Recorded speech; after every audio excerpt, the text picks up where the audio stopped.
My wires are a hot mess right now. Just got in from didn't go check her out.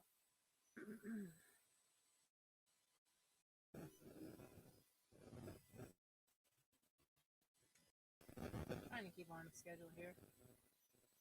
It's gonna be working out very well.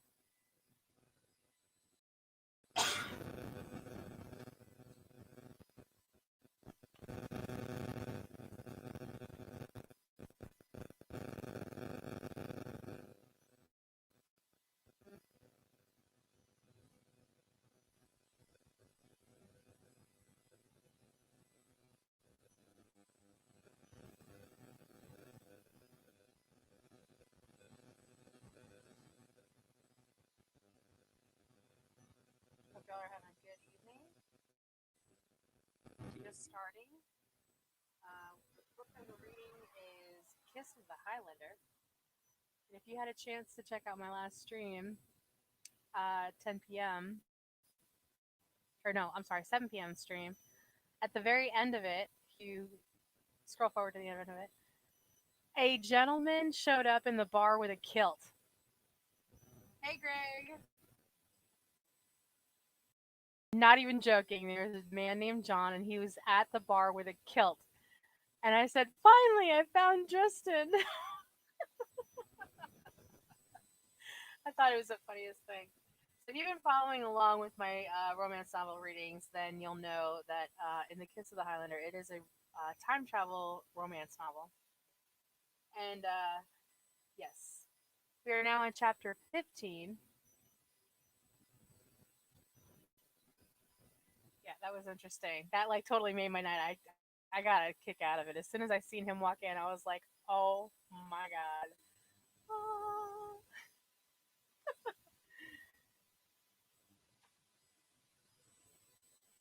So yes. Finally found Justin. Where does it die? Who knows?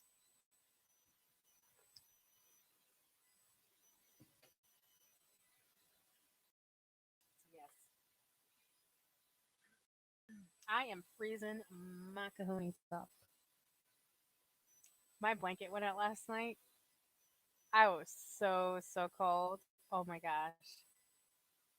So cold. I have no heat in the camper. It is so freezing in here. Um, so yeah. I have this little tiny, and I mean like this thing is only this big. Tiny space heater at my feet right now. And I may end up just putting this sweater on because I know it's going to be like really cold. The temperature's going to drop more as the night wears on. Right now, the blanket is working. We shall see. I'm hoping it holds out all night and that it stays good like for eternity. I am going to put this sweater on because I am legit freezing. I can't wait to get a place. I actually called a place today. It was a 3-bedroom. I found a for rent sign outside of it, and I texted the number, and the 3-bedroom, one bathroom house, and it's on like an acre of land or something like that, and they want $2,200 a month in Iredell County. I was like, oh my freaking god, what? And this is like out in the middle of nowhere, country, like. I mean, don't get me wrong, it has a beautiful view of the Blue Ridge, but like, and the mountains and stuff. Well, I don't know if it's a Blue Ridge, but it's the mountains, and it's nothing but farmland. So I get it as far as like location. It's close to I-77 and 40. Like, the view is beautiful, and I'm sure the interior is really nice. It looked like a pretty good sized house. So, but still, $2,000 a month. That's so much. That's so much. Like your rent would, I mean, your mortgage wouldn't even be that much. Even if you had crappy credit, I don't think it would be that much. Either way. If your mortgage is over $2,000 a month for a 3-bedroom, 1-bathroom house, you better be living in a fucking mansion.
technical difficulties.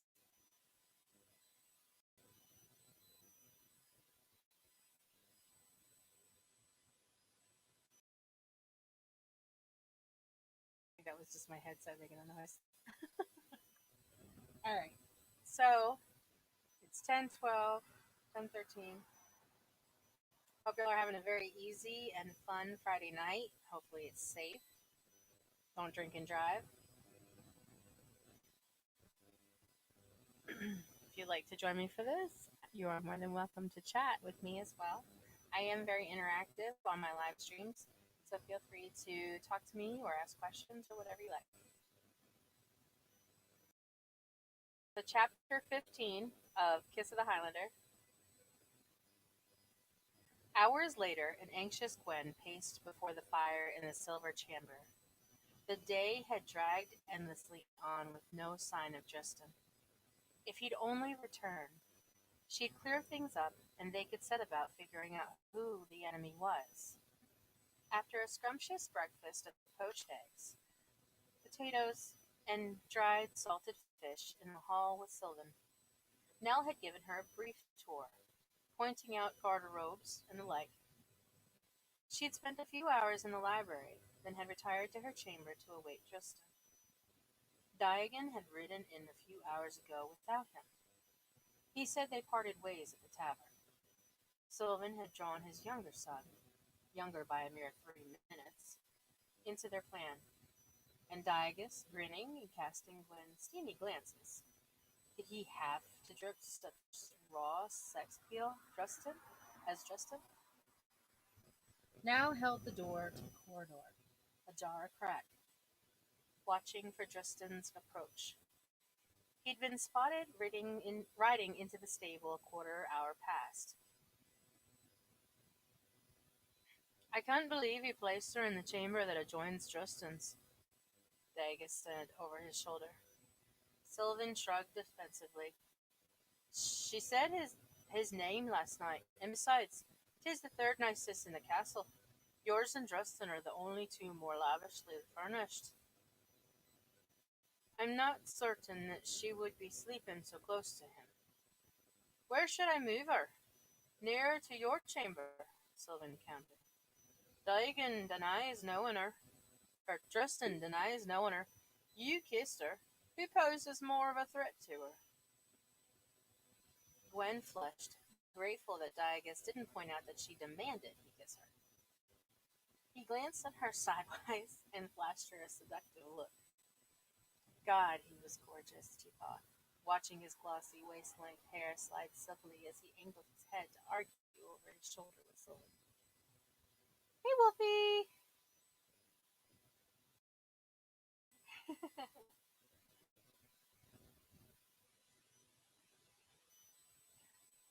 How could two such devastating men exist in one castle?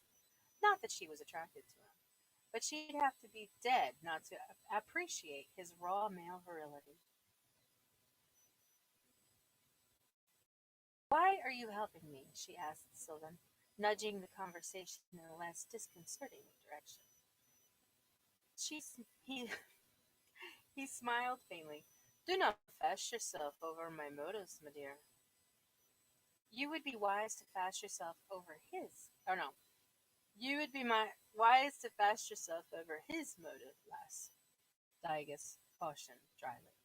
When the brothers, when Da bothers to involve himself, he always has interior motives, schemes within schemes, and inevitably, he knows more than he lets on. Do you? She peered at the charming grandfatherly man. Innocent as a lamb ambling the hillside, my dear, Sylvan said mildly. Diagus shook his head at her.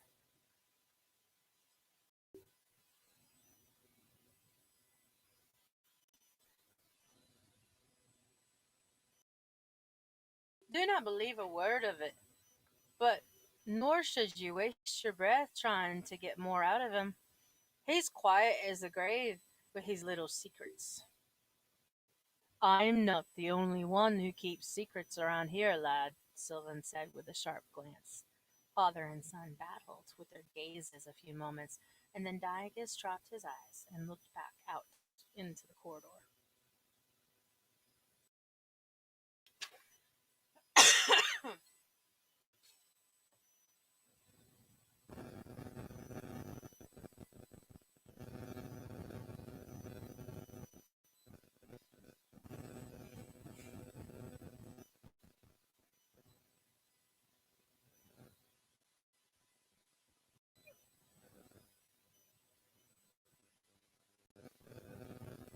I had hiccups. That's what that noise was. It lost like a few minutes of time. I hate my internet. It's like keeps dropping in and out. Let me see if I can switch it over real quick. I think it's going to kick me off for a second. If it does, I'll be right back.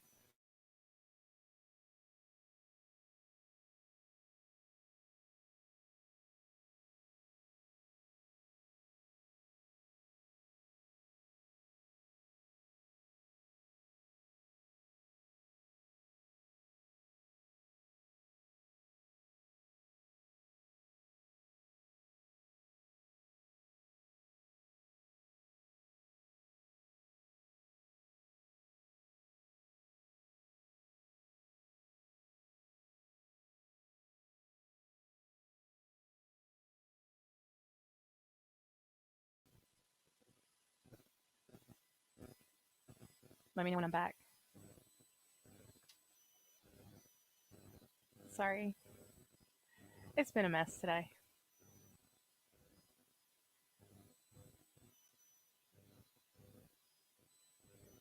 I think I'm back now. Yep. Okay, good. All right. So, let's see. Where was I? All right.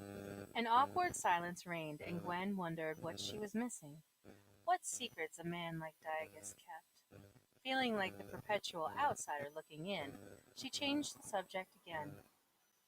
Are you sure he won't listen? Are you certain we need to go to such extremes? A pile of wood planks and bolts lay near the adjoining door, and the longer Gwen looked at it, the more nervous she became. Let me move this phone away. There we go. Less reverb. Hydrate, hydrate, hydrate. Okay, so tonight I actually only have tea. I'm trying to like chill out. Plus, I'm trying to get warm. Because it's freezing in here. I don't even know what temperature is it out. It is outside, or in here for that matter, because I have no heat. Yay! And it's a clear night. Oh my gosh, it's so cold outside. I feel like you can smell the snow in the air, but that huge ring around the moon the other night like guarantees within 3 weeks we're gonna have bad weather. All right, let me see how far I can get tonight. I got to 15 last night, so that's where we're at. My day was amazing. It was good. I actually got to have lunch with Sissy at Cracker Barrel this morning. That was cool. She got a little stuffy. Well, I shouldn't say little. The thing's freaking huge. It's a hedgehog. She named it Dodge.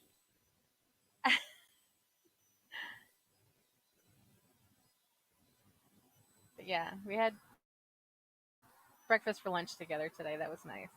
So after her appointment, it was nice to spend some time with her alone. Thank you, thank you.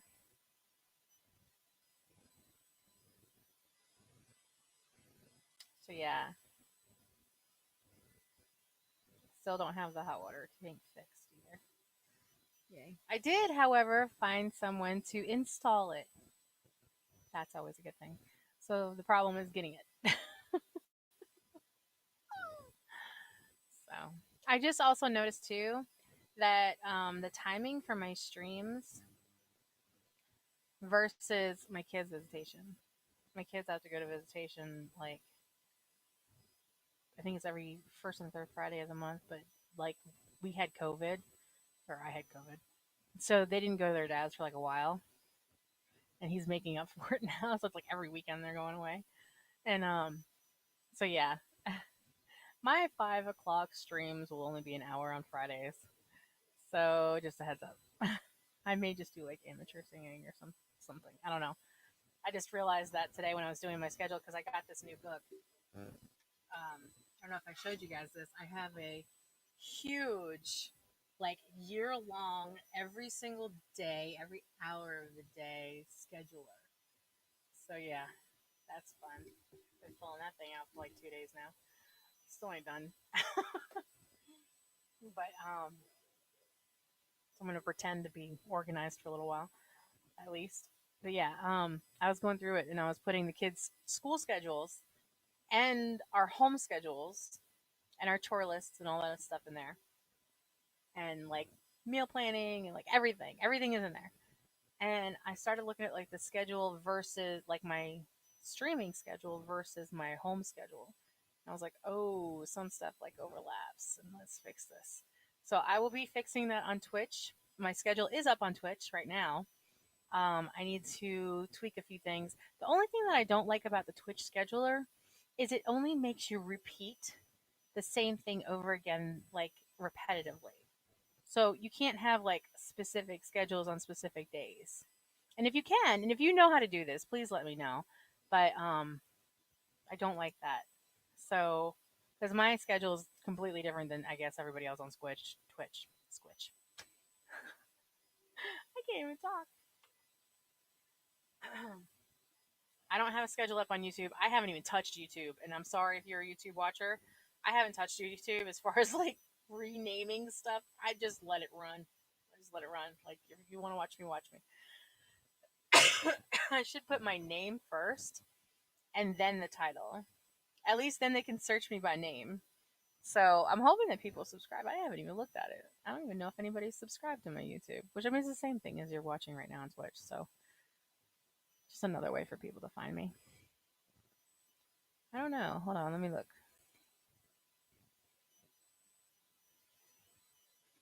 Time out for a second. I need to find this information. Oh, I got 3 subscribers. Yay! It's the little things in life that mean so much. All right. So I found a secondary way to change the schedule on Twitch, and it made life like so much easier. So if you like to go check out my schedule, I'm going to hold on. I'll show you. Oh wait, no, that's one. Hold on. I want you to see what it looks like if you're not familiar with it. Share my screen. Yay! So if you're not familiar with Twitch, this is what my channel looks like right now. Of course, naturally, it's in reverb because the top part is actually streaming live right now. If you've never seen my Twitch channel before, here's my Twitch channel. Right now I have 86 followers. The home page is all of my previous videos and stuff like that. Yeah, this is tonight and all my previous videos. For the most part, I leave it in just chatting because I'm not really sure exactly like how to organize it as far as that goes. My about is just me, real basic. Puts a couple of like little links on the side. I need to fix a couple of these. I put the cash up on there, but I'm not sure if I'm going to leave that up. My schedule, as you can see, is pretty covered. I do have a gap here because I was streaming on another app, but I'm not doing that anymore because life.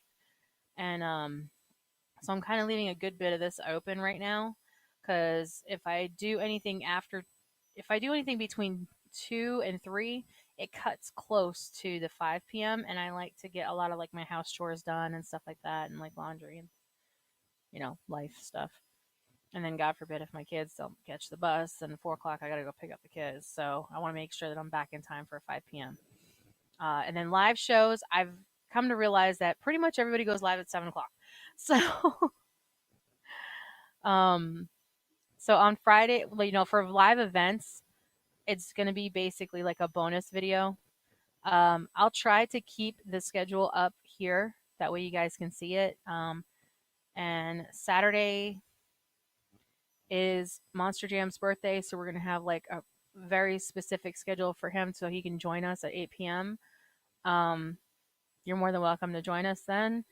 I know for the most part, every morning at 10 a.m., I'm going to be live. I'm going to be doing morning announcements and kind of just chatting and kind of going through that. Maybe some amateur music. Um, let's see. And then 10 p.m. for the most part, except for Fridays when except for when there's live events, are the only thing that'll be interfering with the 10 p.m. reading. So if you see me live like close to 9 o'clock, there's a high chance that either A, I'll be late, or B, I won't be streaming at 10 p.m. So I'm still trying to figure all the little kinks out. So bear with me. Um, and feel free to like join any of these are just some of my followed channels that I have on here. I have some subscriptions also. These are recommended channels here. But yeah.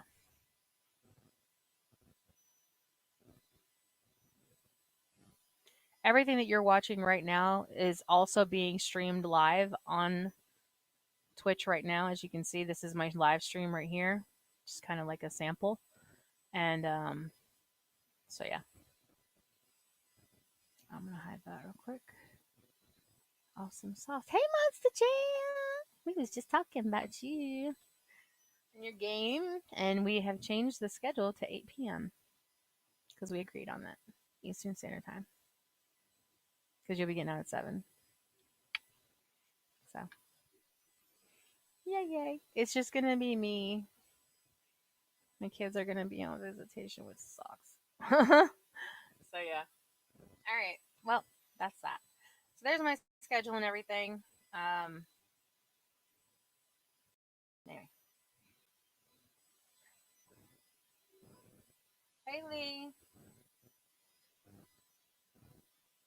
Greg, if you're still with us, I don't know. But yeah. So now I have that new up. And I'll still be kind of working out the kinks on that. So yay. Alright.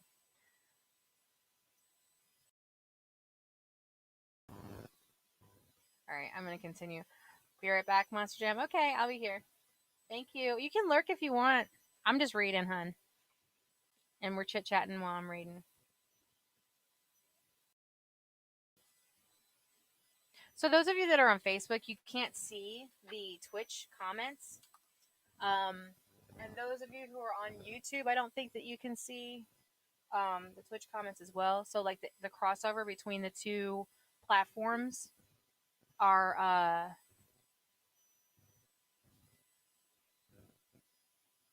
yeah. See what I'm saying? I don't. Can you see the Twitch comments on the YouTube? Because I haven't looked from that point of view.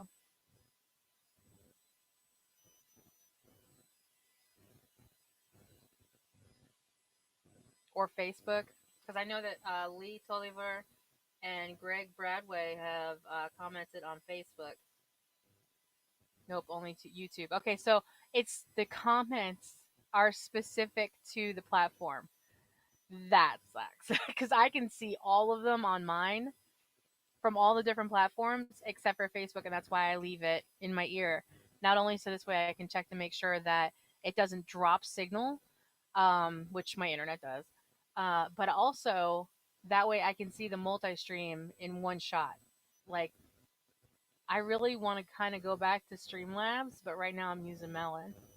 So that's something you guys are looking into. Um, right now I'm using Melon as a multi-streaming platform to go across all of them that I could think of. It does include Twitter, Facebook, YouTube, Twitch, and I also need somebody to help me out with a custom link so that way I can do IG, TikTok, and whatever other social media that there is out there. I'm not sure. Whatever you can go live on. I have no idea. So,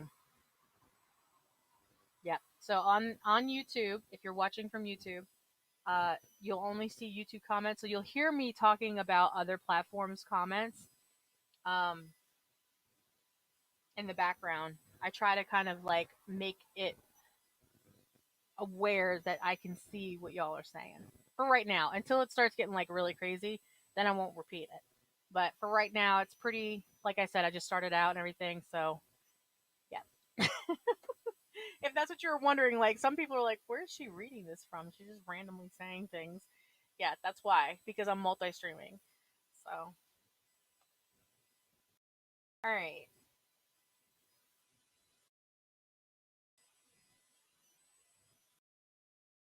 All right. Where was I?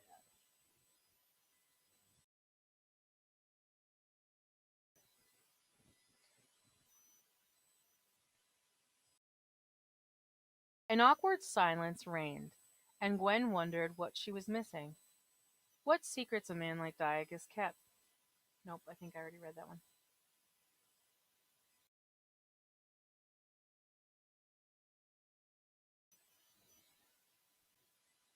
Feeling like perpetual outsider looking in, she changed the subject again.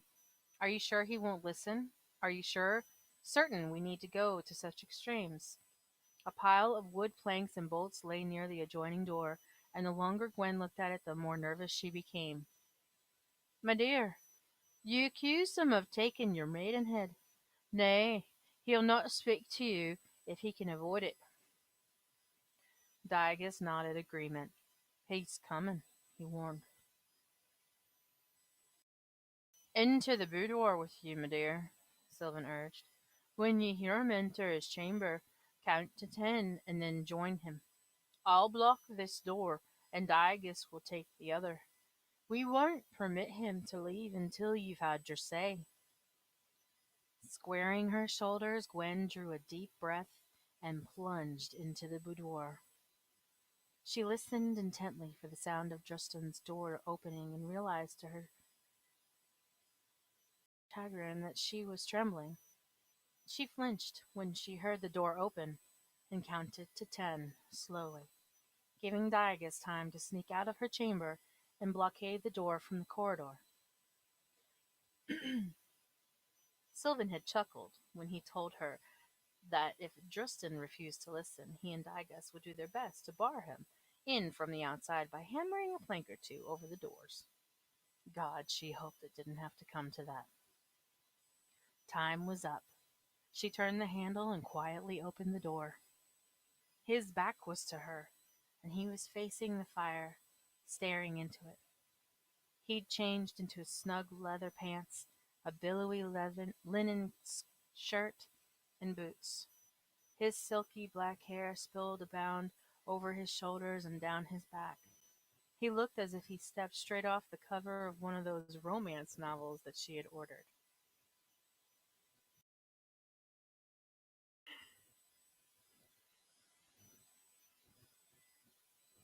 From Amazon, so she didn't have to be embarrassed from some superlicious male clerk in the bookstore. Ha! She thought. When she returned to her time, she was going to start buying them flagrantly. So no apologies. She had never seen a man blush while buying Playboy.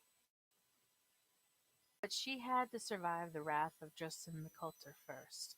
Murmuring a silent prayer, she closed the door behind her. He spun around the moment it clicked shut, and when he saw her, his silver eyes glittered dangerously. Shaking a finger, he stalked towards her, and she skittered away from the door in case he planned to toss her out it again. He followed like a magnet to steel.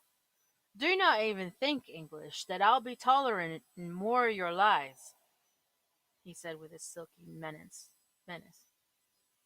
And best get you out of my chamber, because I've had enough whiskey that I've the mind to taste the crime of which I've been accused.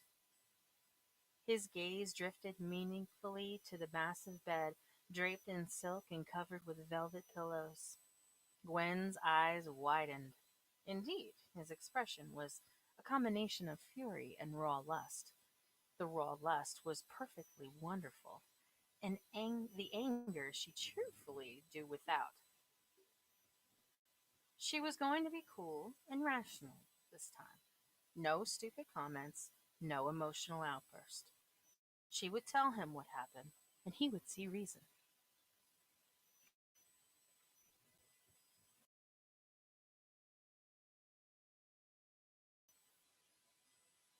There will be options so you can make a chat box appear on your screen. Yeah. Hey, Daniel.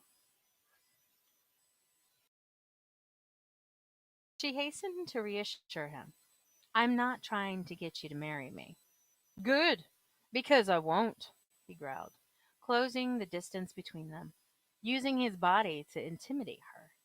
She planted her feet and held her ground, given that her nose came only to his solar plexus.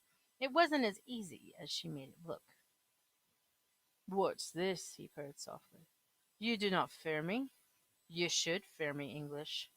He closed his hands around her upper arm like bands of steel.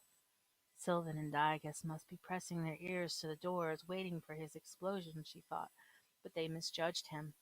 This was not a man who exploded. He seethed quietly and infinitely more dangerously. Answer me, he demanded, shaking her. Are you such a fool that you have no fear of me? She rehearsed her speech a dozen times, yet when he stood so close to her, it was difficult to remember where she decided to begin. Her lips parted as she stared up at him. Please. Please what? He said silkily, lowering his head to her. Please kiss you? Please take you the way you accused me of already having had you? I've had a long time to think today, English, and I must confess that I find myself fascinated by you. I rode for hours before stopping at the tavern. I drank for hours, yet fear all the whiskey in the fair Alba wouldn't cleanse you of your my mind. Have you spelled me, witch? No, I have not spelled you. I'm not a witch, and please don't kiss me, she managed. God, she wanted him. Whether he knew it or not, that was her Justin. Damn it all. Just a month and 5 centuries younger.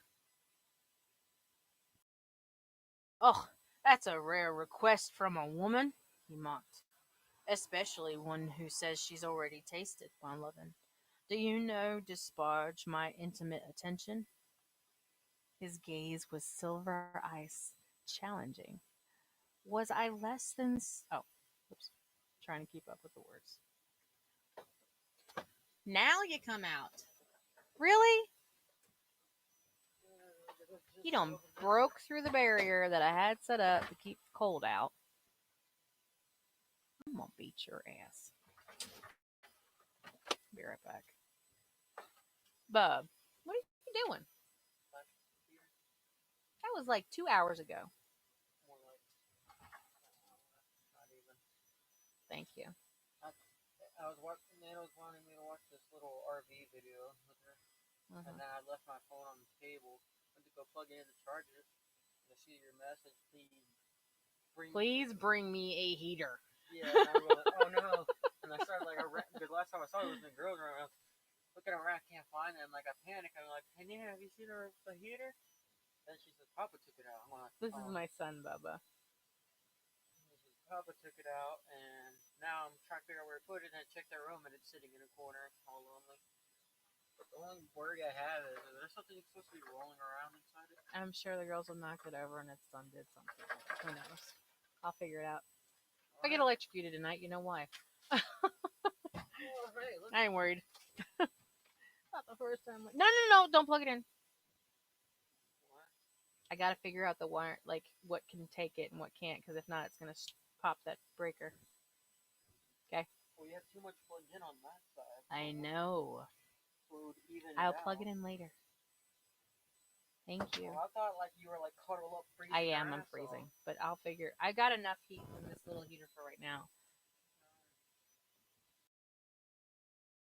Your bed doing okay? Is my bed? Mm-hmm. It's already. Again? Already. Just go sleep on Gavin's bed. I'll figure something out tomorrow. I'm fine with the way it is right now. It's basically been staying the same, but somehow it's. All the air mattresses are trash. Mm-hmm. I'm surprised yours is lasted as long as it has. Because I don't flop around like you do. Yeah. I go to sleep. Anyway. You should have seen where I woke up this morning. you know how my thing's up against the wall? Mhm. Well, I was in the crack. Like I Mhm. was like so warm, like I was wrapped up in my blanket. I was in between the wall and the bed, and the bed was deflated, so it was wrapping around me. Mhm. Maybe I could probably build you something that basically like a greenhouse type thing to keep heat in over there. Mhm.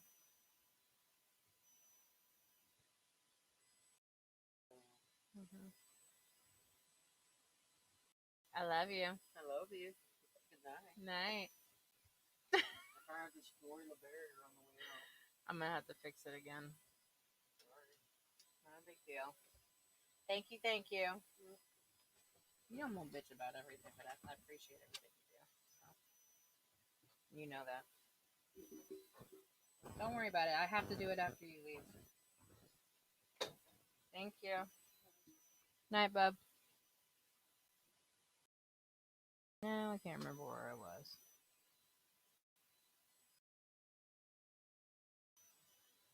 Y'all still with me? Yes, that look of uh huh, uh huh. Get the fuck out of my camera. I don't. I can't read this stuff around them. It's weird. And I know he's an adult, but damn, it's my son still. It's kind of it's weird. I don't like it. So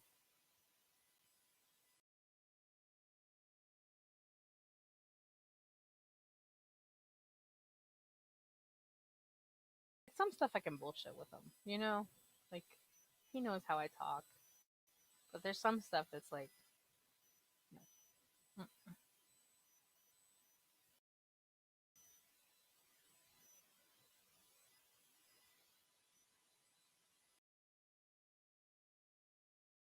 All right, where was I?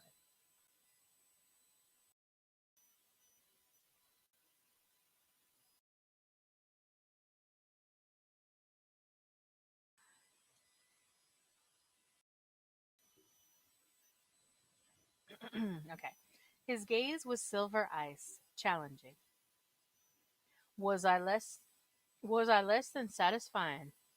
You claim we're lovers. Mayhap we should be again. It would seem I've left less than favorable impression. He closed his hand about her waist and tugged her towards the bed. Come. She dug her heels in, a feet in soft slippers on a planked wood floor. He's Her protest whooshed from her lungs when he scooped her up into his arms, tossing her onto the bed. She landed on her back, sank deep into the velvet covered feather mattress, and before she could scramble away, he was on top of her. His body stretched the length of hers, pinning her with his weight. She closed her eyes to shut out the sight of his beautiful, angry face. She would never be able to carry on a meaningful conversation with him in this position. Justin, please listen to me. I'm not trying to trap you into marriage. Then that, and there's a reason why I said that this morning. And if you'll just listen, she said, eyes squeezing tightly shut. There's a reason why you lied. There's never a reason to lie, lass. He growled. Does that mean you never lie? She said snidely, opening her eyes a slit and peeping at him. She was still miffed that he hadn't told her the entire truth before sending her back. Nay, I do not lie. Bullshit! Sometimes not telling all of the truth is exactly the same thing as lying, she snapped. Such language from a lady. But you're no lady, are you? Well, you're certainly no gentleman. This lady didn't ask you to throw her on the bed. But you're being beneath me, lass. You like being beneath me, lass, he said huskily. Your body tells me much more than your words do. Gwen stiffened, horrified to realize she had hooked her ankles over his legs and was rubbing a slipper against one muscular calf. She pushed at his chest. Get off of me. I can't talk to you when you're squishing me. Forget about talking, he said roughly, lowering his head to hers. Gwen shrank back deeper into the pillows, knowing the moment he kissed her, she would be lost. Just as his lips brushed hers, a boudoir door opened and Sylvan stepped briskly in. Ahem! Sylvan cleared his throat. Justin's lips froze against her. Get out of my chamber, Da. I will handle this as I see fit, he growled. But you didn't up her last eve, eh? Sylvan remarked mildly, his gaze sweeping over them. Things look cozy to me, for being strangers and all. Aren't you forgetting something? Or should I say someone? The last told me you were in wait. The last told me you were in danger. The only danger I perceive is that you botching yet another perfectly good. Hold your wish, Justin roared, stiffening as he pushed himself off of her and sat back on his heels in the bed. Da, you are no longer chieftain here, remember? I am. You quit. Get out. He flung an impatient hand towards the door. Now! I merely came to see if Gwen required assistance, Sylvan said calmly.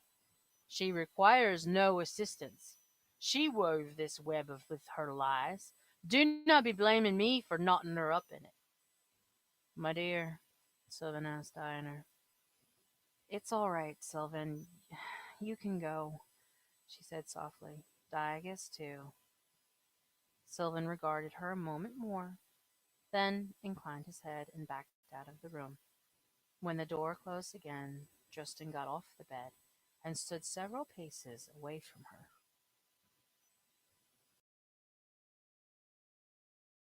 What did Sylvan mean by someone? Oh, whoops. What did Sylvan mean by someone? She asked, botching a perfectly good what. He eyed her in stony silence.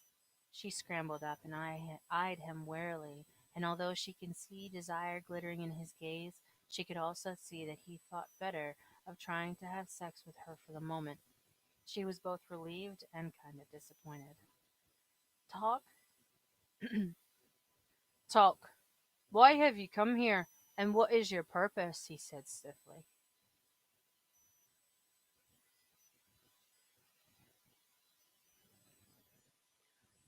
When she was seated before the fire, Justin poured a glass of whiskey and leaned back against the hearth, facing her. He took a generous swallow, studying her discreetly over the rim of his glass. He had a difficult time thinking clearly in her presence, partly because she was so damn beautiful, and partly because she'd put him on the defensive with her outrageous claim the moment he laid eyes on her. The intensity of his attraction to her upset him more greatly than her lie.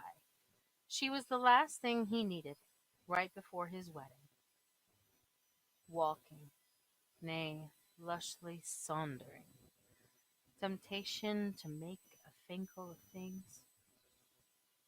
Initially, he'd meant merely to intimidate her by pushing her back on the bed. But when he touched her and she looped her ankles over his calves, he had gotten lost in the welcoming softness of her body beneath him. Had his father not interrupted, he'd like as not still be on top of her. The moment he walked into the castle tonight, he felt the wee English within his walls. He responded fiercely to her. All it took was one glance at her to stir feelings in him he couldn't explain.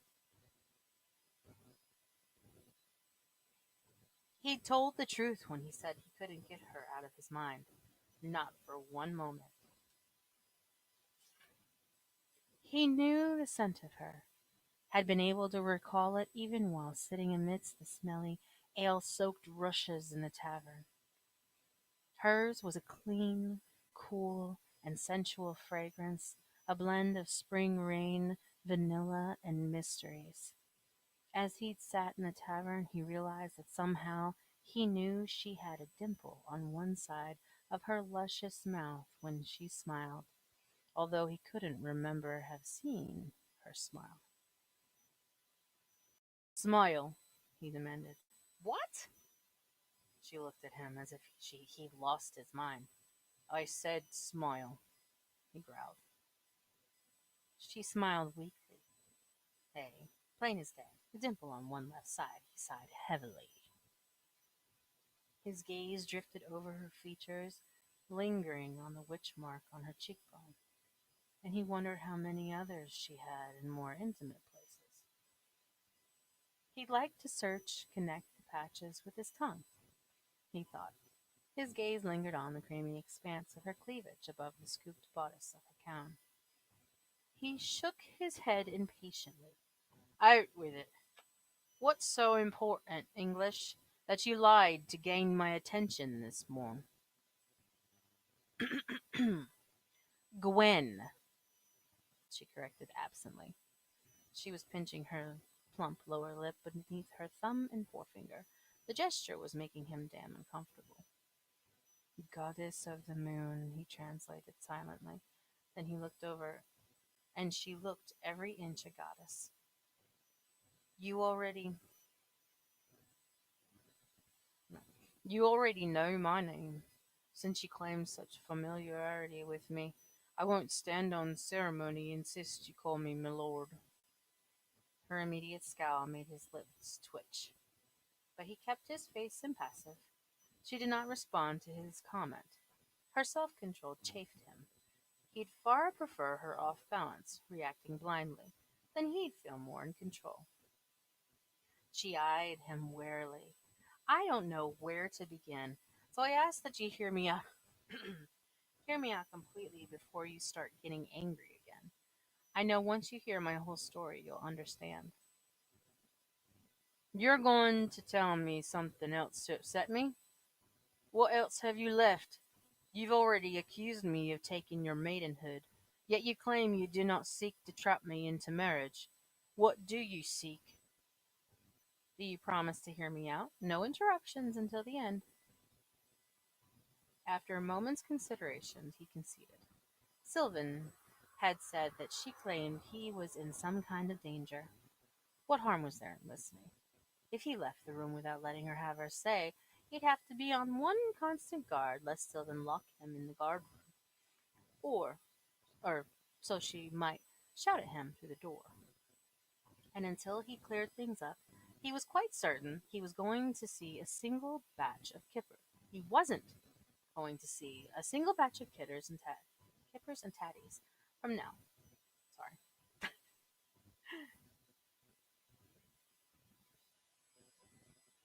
Nay, he had to set things right. He enjoyed his comforts and didn't intend on suffering one more day without them. Besides, the sooner he cleared things up, the sooner he could pack her off and get her out of his sight. Shrugging, he gave his pledge. She nibbled her lip, hesitating a moment. You're in danger, Tristan. Aye, I'm well aware of that. Though I suspect we're not referring to the same thing, he muttered. This is serious. Your life is in danger. He grinned faintly, gaze skimming her from head to toe. Ugh, we won. The next you'll be telling me you plan to save me, eh? Mayhap fight off the attackers yourself. Bite them in the knee? Ooh, that wasn't nice. And if you were and if you're too stupid to listen to me, I'll have to, she snapped. Consider me warned, lass, he blasted her. I've listened, now go on with you, he said abruptly, dismissing her. Tell Servant I heard you out, so he'll call off his little siege. I have things to do. At the earliest opportunity, he would have now secure her a position in the village, far from the castle. Nay, perhaps, mayhaps, he'd have Diagus cart her off to Edinburgh and find her work there. One way or another, he had to get the bewitching lass out of his domesty before he did something foolish and irrevocable. Something like toss her into the bed and tuff her until neither one of them could move, until his muscles ached from loving her. Would she score his shoulders with her nails, he wondered? Arch her neck and make sweet mewling noises? He stiffened instantly at the thought. He turned his back on her, hoping it might lessen whatever spell she cast upon him. Don't you even want to know what kind of danger? She asked incredulously. He sighed, glanced over his shoulder. One sardonic brow arched. What would it take, he wondered irritably, to make the wee lass cower? A sword at her throat?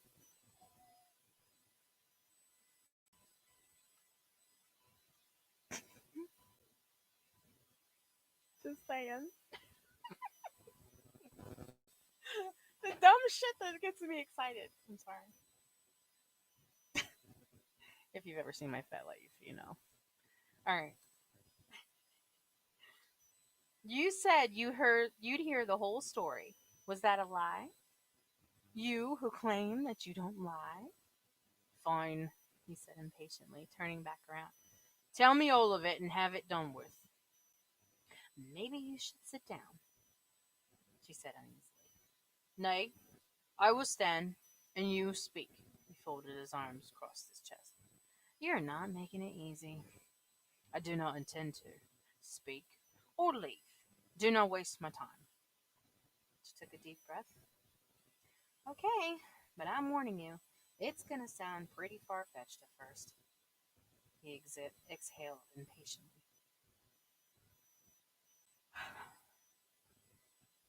I'm from your future. He stiffened, stifled a groan. The lass was a bamfit, addled, soft in the head. Wandered about naked outside, accusing men of toughing her, thinking she was from the future indeed. The 21st century, to be precise. I was hiking on the hills near Loch Ness when I fell into a cave and discovered you sleeping. He shook his head. Cease this nonsense. You said you wouldn't interrupt. She jumped to her feet, much too close for his comfort. It's hard enough for me to tell you this. Tristan's eyes narrowed and he backed up a step, lest she touched him, and he turned into a lustful beast again. She stood there, head tossed back, her cheeks were flushed, her stormy eyes flashed, and she looked ready to pummel him. Despite her diminutive size, she had courage. He'd give her that. Go on, he growled. I found you in a cave. You were sleeping, and funny symbols were painted on your chest. Somehow, my falling on you woke you. You were confused, you had no idea where you were, and you helped me get out of the cave. You told me the strangest story I'd ever heard in my life. You claimed that you were from the 16th century, that someone had been abducted, enchanted you, and you slept for nearly 5 centuries. Then you said the last thing that you recalled was someone had sent you a message to go on some glen near a loch if you wished to know who killed your brother. You said you went, but someone had drugged you and you started getting very tired. Enchanted? Justin shook his head in amazement. The lass had an imagination that could compete with the finest bard. She'd been, but she had made her first mistake. He didn't have a dead brother. He only had Digus, who was still alive and hale. She took a deep breath and continued, undaunted by his blatant skepticism. I didn't believe you either, Dresden, and for that I'm sorry. You told me that if I accompanied you to Branjacade, that you would prove to me that you were telling the truth. We went to the stones and your castle. She swept a hand around the room. This castle was a ruin. You took me to the circle, she said. She deliberately omitted the intense passion that they shared therein, not wishing to alienate him further.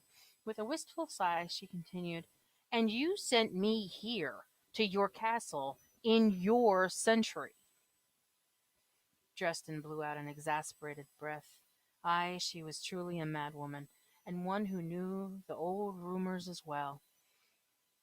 He knew the villagers loved to repeat the old tale about their ancestors who had seen two entire fleets of Templars enter the walls of the Castle Kelter centuries ago, never to come out again. Apparently, she'd heard that those pagan Highlanders could open doorways and have incorporated it into her madness. But before I but before I send you back, urging using the stones in some pagan fashion, he scoffed, not about to admit such a thing. I took your maiden in it, eh? He said dryly. I must confess, you've chosen a most unique way to try to trap a man into a wedding. Chose one about whom strange rumors abound, claim he took your virginity in the future, thus he could never argue conclusively against it. He shook his head and smiled faintly. I'll give you credit for your imagination and audacity, lass. Gwen glared at him. For the last time, I am not trying to marry you, you overbearing, slack-jawed troglodyte. Slack-jawed? He shook his head and blinked. Good, because I can't. I'm betrothed, he said flatly. That would be an end to her crazed claims. Betrothed? She echoed, stunned. His eyes narrowed. "'Tis plain that doesn't please you. Careful, lest you further betray yourself." But that doesn't make any sense. You told me that you weren't. She trailed off, eyes wide. Yet another hole in his story. He mused darkly. He'd been betrothed for over half a year.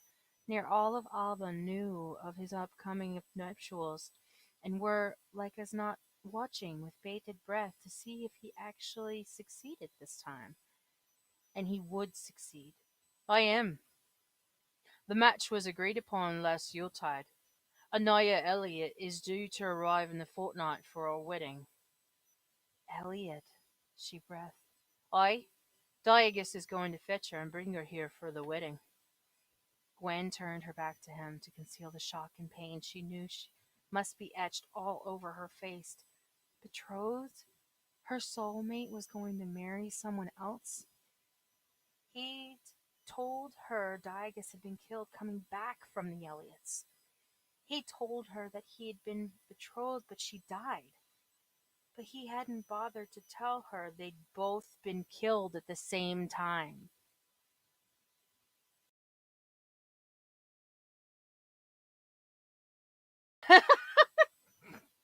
Hold on. Daniel, you're a trip, I swear to God. Like, there wasn't even a word until 50-55. She wouldn't actually know what he said. So he wouldn't even know what she said. That's awesome! I love the fact that you know history. Because I would have never guessed that.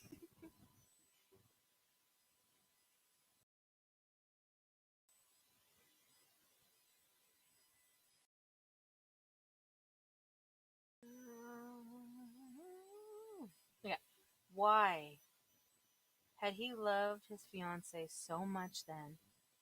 Had it been too painful for him to speak of?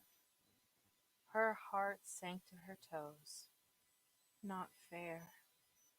Not fair, she wailed silently. If she saved Diagus, she would be saving Tristan's future wife, the woman he wanted to marry. Gwen drew a shaky breath, hating her choices. This wasn't how things were supposed to go. She was supposed to tell him her story. Together they would unmask the villain, get married, and live happily ever after. She planned it all out this afternoon. Most women are like that. Oh, you Googled it? Okay. That's me too. I Google everything. That's a great way I learn. So I'm. I guess the temperature dropped again. Hey, George! Hope you're enjoying my romance novel reading. If you want to check out more of it, you can go to some previous streaming. She will be later. So, alright. So, she, the woman he wanted to marry. Gwen drew a shaky breath, hating her choices. This wasn't how things were supposed to go. She was supposed to tell him her story. Together they would unmask the villain, get married, live happily ever after. She planned it all out this afternoon, even down to the details of her medieval wedding dress. She wouldn't mind staying in the 16th century for him. Willingly, she'd forfeit her Starbucks, tampons, hot showers. So what if she couldn't shave her legs? He had a sharp dagger. And eventually she'd quit nicking herself. Yes, it might be a bit rustic, but on the other hand, what did she have to go back to? Nothing. Not a damn thing. Empty, lonely, life. Tears pressed at the backs of her eyes. She dropped her head, hiding behind her fringed bangs, reminding herself that she hadn't cried since she was 9, and crying would not help now. This is so not happening, she muttered dismally. You can't let this clan be destroyed, no matter the price, her heart said softly. After a time, she turned around and looked at him, swallowing the lump in her throat, acknowledging that there was no way she could stand by and watch him be abducted and his family be destroyed. So what that it might rip her to pieces in the process? So much for falling in love, she thought dismally. Tristan, she said, striving for the calmest tone of voice she could muster, when inside she was unraveling at every seam. In the future, the last thing you said to me was to tell the past you the whole story and to show you something. The something I was supposed to show you was my backpack, because it had fallen, because it had things in it from my century that would have convinced you. Show me this pack, he demanded. I can't, she said helplessly. It disappeared. Why does that not surprise me? She bit her lip to keep from screaming with frustration.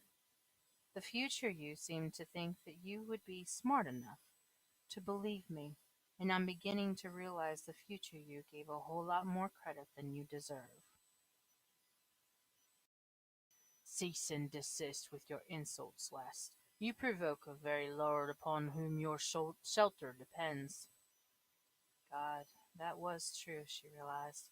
She was dependent on him for her shelter. Although she was a smart woman, she suffered more than a few concerns about how a misplaced physicist might fend for herself in medieval Scotland. What if he never believed her? I know you don't believe me, but there is something you must do, whether you believe me or not. You can't let Diagus go get your fiance yet. Please, I'm begging you to postpone the wedding. He arched one dark brow. Ugh, have out with it, lass. Ask me to marry you. I'll say nay. Then you can hie yourself back whence you came. I am not trying to get you to postpone it so you'll marry me. I'm telling you because they're going to die if you don't do something. In my time, you told me Diagus was killed in the clan battle between the Montgomery and the Campbell when returning from the Elliots. You also told me that you'd been betrothed, but that she died. I think she may have been killed coming back here with Diagus. According to you, he tried to help the Montgomery because they were outnumbered. If he interferes with that battle, they will both die. I saw you grieve. She broke off, unable to continue. Too many mixed emotions were crashing over her.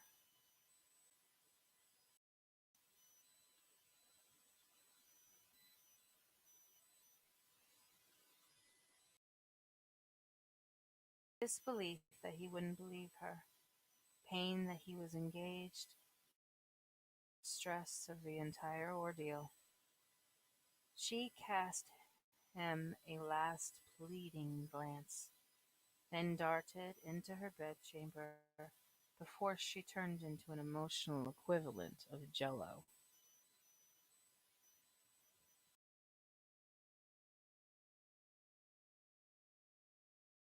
After she slipped inside and closed the door, Justin gazed blankly at it. Her plea for his brother had sounded so sincere that he got chills and suffered an eerie sense of disagreeable familiarity. Her story couldn't be true, he assured himself. Many of the old tales hinted at the stones that were used as gates to other places, legends never forgotten, passed down through the centuries. She'd like as not hear the gossip and in her madness made up a story that had a purely coincident bit of truth. Had she faked the blood of her virginity? Mayhap she was pregnant and in desperate need of a husband. Aye, he could travel through the stones, that much of it was true, but everything else she claimed reeked of wrongness. If he'd ever gotten trapped in the future, he would have never behaved in such ways. He would never have sent a wee lass back through the stones. He couldn't begin to imagine the situation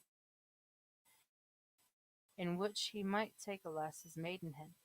He'd vowed never to lie with a virgin unless 'twas a marriage bed, and he could never have instructed her to tell the past self such a story and expected himself to believe it. Ugh, thinking all this future stuff past self was enough to give a man a pounding head, he thought, massaging his temples. Nay, were he to get such a situation, he would have simply come back himself and set things right. Trustin McKelter was infinitely more capable than she'd made him out to be. There was no point in getting unduly upset about her. His primary problem would be keeping his hands to himself, because addled or no, he desired her fiercely. Still, he mused, mayhap he should send a full complement of guard with Diogenes on the morrow.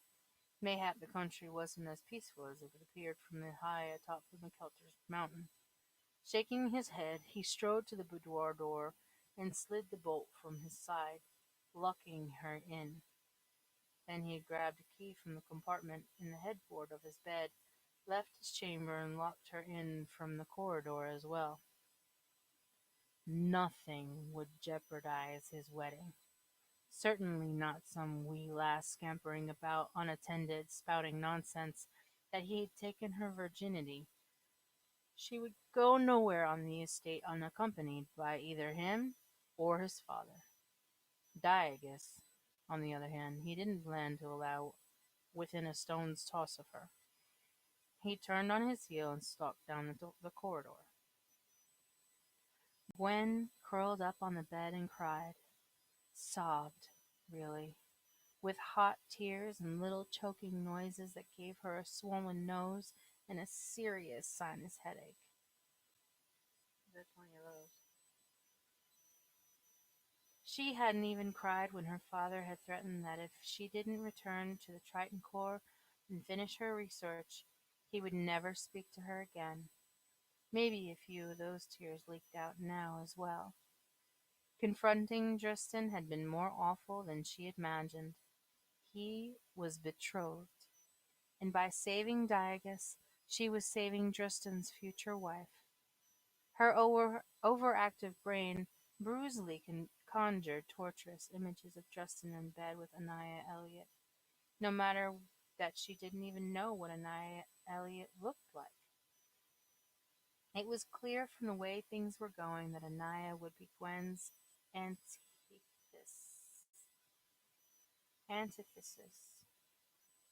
Tall, slim, and leggy, and Justin would touch and kiss tall, leggy Miss McKelter the way he had touched and kissed Gwen in the stones.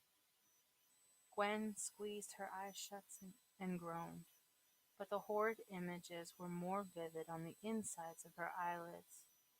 Her eyes snapped open again. Focus, she told herself. There is nothing to be gained by torturing yourself. You have a bigger problem on your hands. He hadn't believed her. Not a word she said.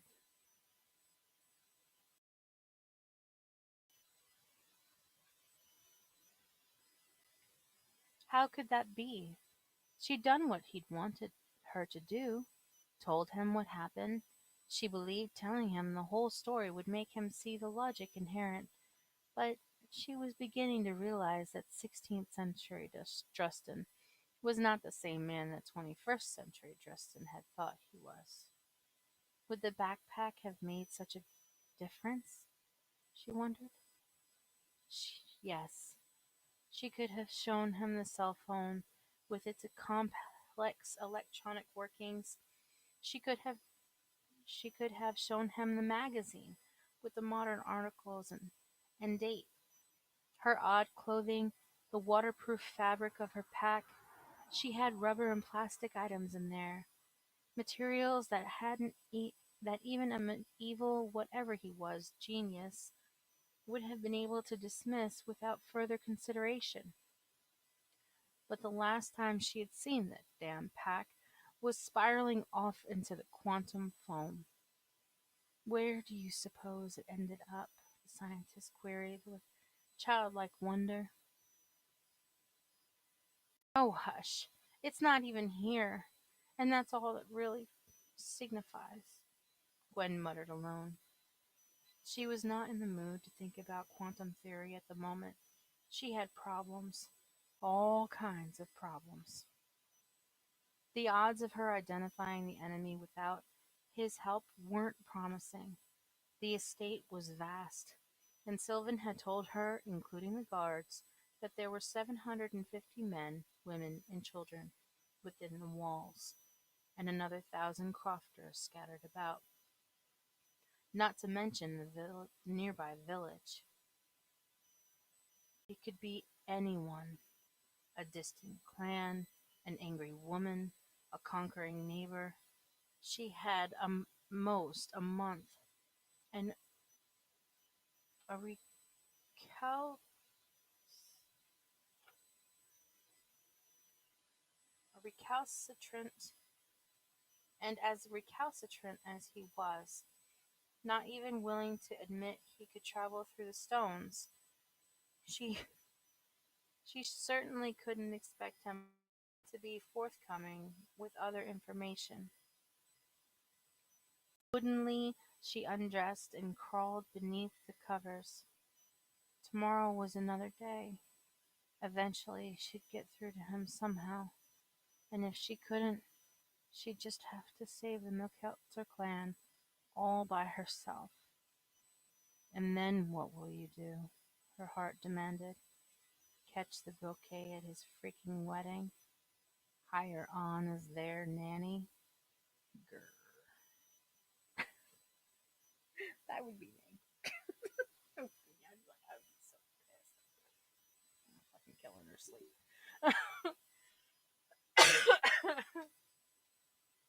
Throw her kids off the balcony. I'm just kidding. I wouldn't do that. Not the kids. Not the kids. Just saying. well, well, Sylvan demanded, strolling into the great hall. Does she claim you took her maidenhood? Tristan leaned back on his chair. Oh. He quaffed the remains of his whiskey and rolled the glass between his palms. He'd been gazing into the fire, thinking of his future wife, trying to keep his mind off the temptress in the chambers that adjoined his. As the spirits had slid into his belly, his worries had eased a bit, and he began to see dark humor in the situation. Oh, aye. She even has a reason why I remain blissfully unaware of my breach of honor. 'Twas seem I topped her in my future. Sylvan blinked. Come again? I topped her 500 years from now, Tristan said. And then I sent her back to save me. He couldn't hold it in any longer. He tossed his head back and laughed. Sylvan eyed him strangely. How does she claim you came to be in the future? I was enchanted, Tristan said, shoulders shaking with mirth. It was really quite amusing. Now that he, re- it was really quite amusing now that he reflected upon it. Since he wasn't currently looking at her, he wasn't worried that he might lose control of his lust and could see the humor more easily. Sylvan stroked his chin, his gaze intent. So she, so she claims she woke you, and you sent her back. Aye, to save me from being enchanted in the first place. She also mumbled some nonsense about you and Digus being in danger. Sylvan closed his eyes and rubbed his index finger in the crease between his brows, a thing he did often when thinking deeply. Drustin, You must keep an open mind. 'Tis not entirely impossible on the face of it, he said slowly. Justin sobered swiftly. Nay, on the face of it, it's not, he agreed. 'Tis once you get into the details you realize she's a wee bamfit and a little grasp on the sanity. I'll admit that she's far-fetched, but, duh, I'm not going to repeat all the nonsense she spouted, but I assure you, the lass's story is so full of holes that were it a ship, 'twould be kissing the sandy bed of the ocean. Sylvan frowned consideringly. I scarce see how it could hurt to take precautions. Mayhap you should pass some time with her, see what else you might learn about her. Aye, Tristan agreed. I thought to take her to Balanock on the morrow, see if anyone recognizes her and can tell us where to find her kin. Sylvan nodded. I will bide a wee with her myself, studying her for signs of madness. He cast Tristan a stern look. I saw the way you looked at her, and know that, despite your misgivings, you desire her. If she's daft as you say, I won't abide her being taken advantage of. You must keep her out of your bed. You have your future wife to think of. I know, Tristan snapped, all trace of amusement vanishing. We need to rebuild the line, Tristan. I know, he snapped again. Just so you know where your duties lie, not betwixt an ad- addleplate's thighs. I know, Tristan growled. On the other hand, if she weren't daft, Sylvan began, but stopped and sighed when Tristan stomped from the room. Sylvan sat in pensive silence after his son had gone. Her story was nigh impossible to believe. How was one to countenance something knocking between one's door, claiming to have spent time with one in one's future? The mind summarily rejected it. It was too chafing a concept for even a druid to wrap his mind about. Still, Sylvan had swiftly run a few complex calculations, and the possibility existed. It was a minuscule possibility, but a good druid knew it was dangerous to ignore any possibility.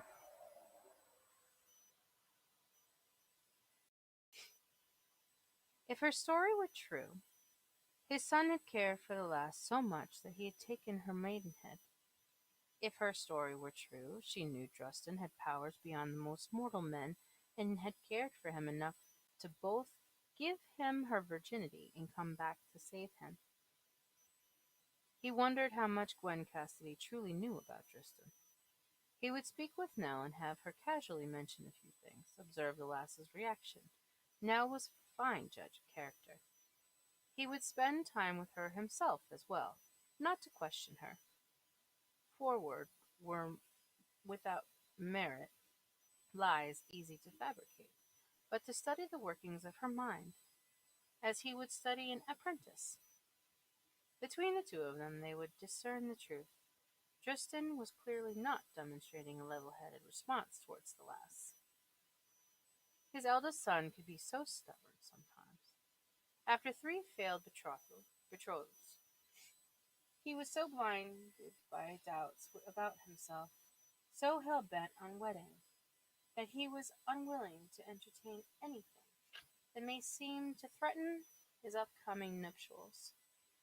He was going to marry and tarry not in the process.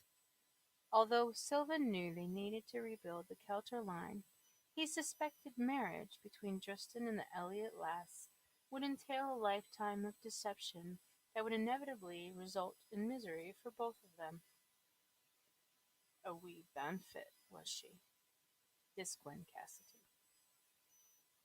Sylvan wasn't so certain about that. Chapter 16. One freaking chapter. And my phone died like right in the middle of it, so I can't even tell if I'm still live. If I'm still live, please let me know. Ever so kindly. And I know I have a little bit of British and with that Scottish, and I'm sorry. I get lost in it sometimes. I'm trying here. Come on, phone charger.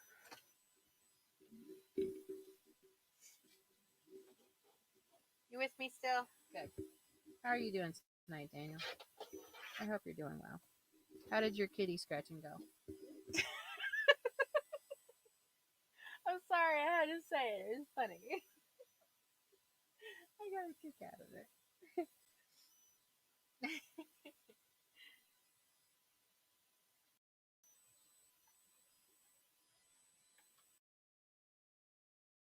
Let me see if I can plug this thing in. Oh, there we go.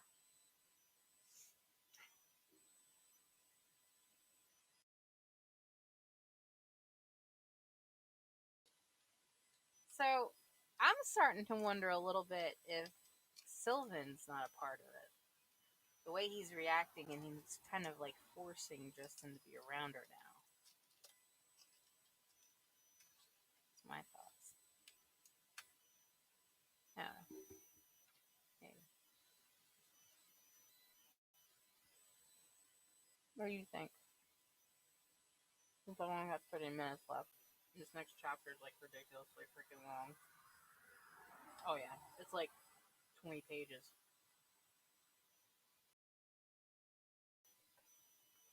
So do you want me to read chapter 16? Because I will. I don't have nothing better to do with my life other than sleep. Maybe. Oh, my heater's or my blanket's holding out for now.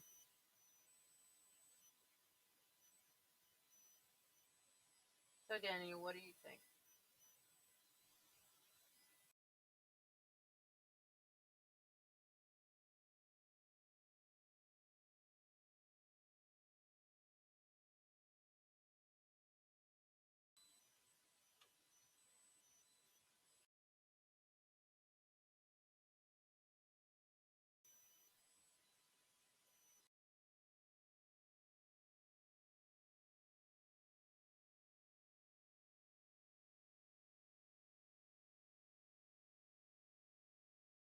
Oh, you're like, wrote a paragraph. I'm like, am I alone?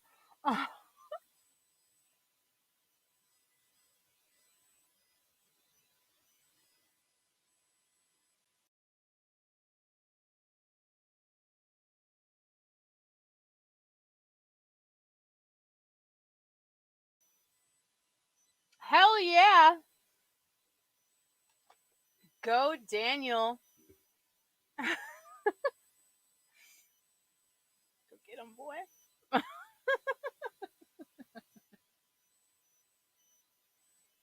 Kudos to you.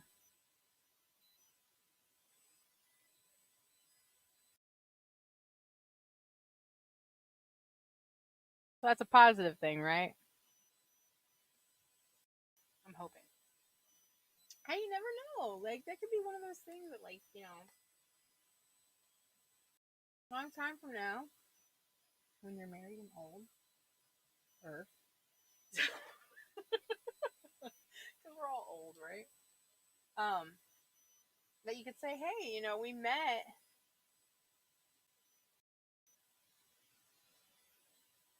Me personally, I try not to mix personal and business.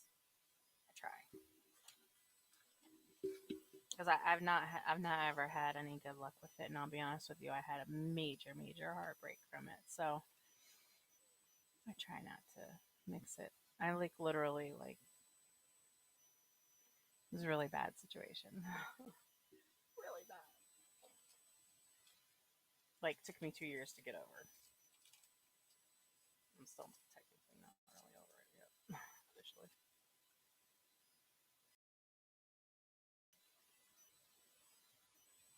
I wouldn't suggest it, but I mean, sweet.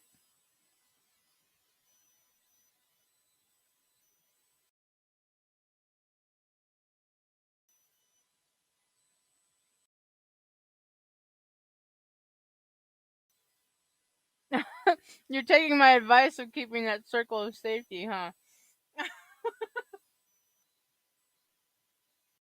You do what's best for you, man. For real. If you're happy, if you feel that this is a good thing, a positive thing, then you do what makes you happy.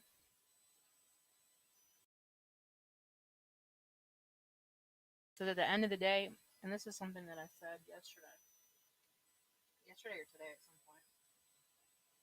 Hold on, I'll read it to you. What I read or what I wrote.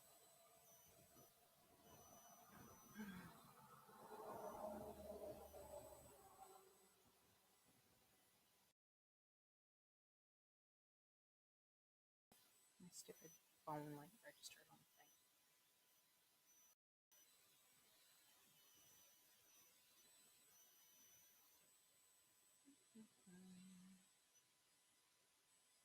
This is what I wrote. Okay. I think at the core of every human, all we really want is to truly be cared for by another human, to have companionship at the end of the day.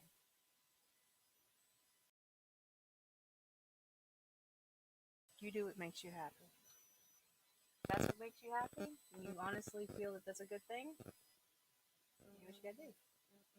If you feel in the slightest way that your gut instinct is telling you not to do this, warning, warning, warning. Hours ago. Uh, Warning, Will Robinson. Warning, warning. Those red flags are flying high, then, you need to do what you need to do at that point as well. But be civil as much as possible. Because I'll be honest with you, even if someone does throw you some red flags, they're still a human being. Try your best to, like, just at least give them that respect. Trust me, it goes a long way in this day and age.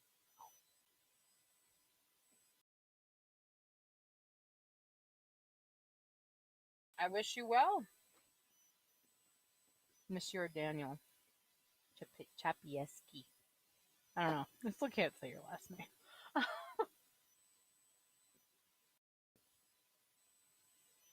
But yeah, I definitely wish you well on that. Good luck. I hope it works out really well for you. I've heard a lot of stories about like really strange like encounters and meetings with people that like ended up being like forever relationships.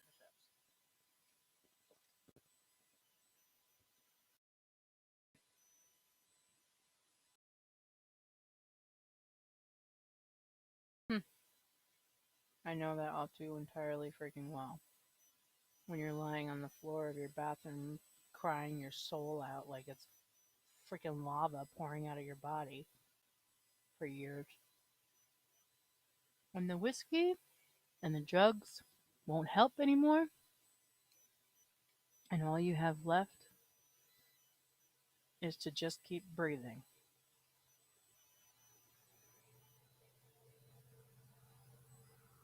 Yeah. I think at some point in our lives, we all go through that. And it is a lesson, and it sucks. And if you can survive it, which a lot of people can't, but if you can survive it, it takes a long time to recover from that level of pain. I'll be honest with you. The pain that I felt from mourning the loss of someone who was still alive was worse than all of the pain from the wreck and the exploratory surgery. Because this kind of pain doesn't go away.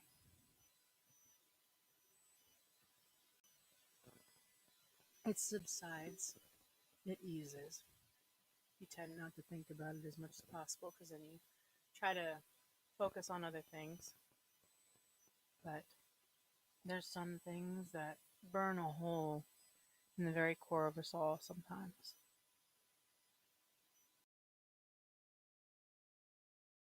Felt that very much over me. Everybody could be honest, people think compassion sounds like some form of being played. When you've been burned and hurt and lied to and played for a fool so many times, it becomes normal. and you just are become used to it, and then you assume that everyone's that way. And the hardest part is realizing that each person is their own independent person, and you have to base it off of each person. And that's the hard part, is having the trust enough in yourself to be able to determine what you're willing to accept and what you're not willing to accept from each individual person. It's a lot. If you're, empathetic type of person. But yeah,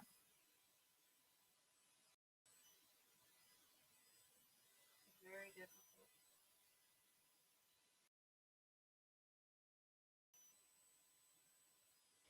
I may not be very old, but I have a lot of wisdom underneath this skin of mine. I've been through a lot of heartache, a lot of issues, a lot of pain that most people would never imagine to experience in their lifetimes. And I would never, ever, ever, ever, ever, ever, ever, ever wish it on anyone. God gives us our struggles and our trials and our tribulations for a reason. And if you don't believe in God, universe, whatever you believe in, or if you don't believe in anything, then it is what it is, right? When you get to the point where you say that on a constant basis, you know you've been through some shit. So yeah, totally agree. Been there, done that. Got the scars from it. I'm good. Don't ever want to do that again. And it's very difficult to start dating again. Like when, in your situation, I'm very proud of you that you were able to go out and, be yourself and accept this situation for what it is, whether being whatever it may be. So that step alone takes a lot of strength. And I find it difficult myself to even get that far. So kudos to you, sir.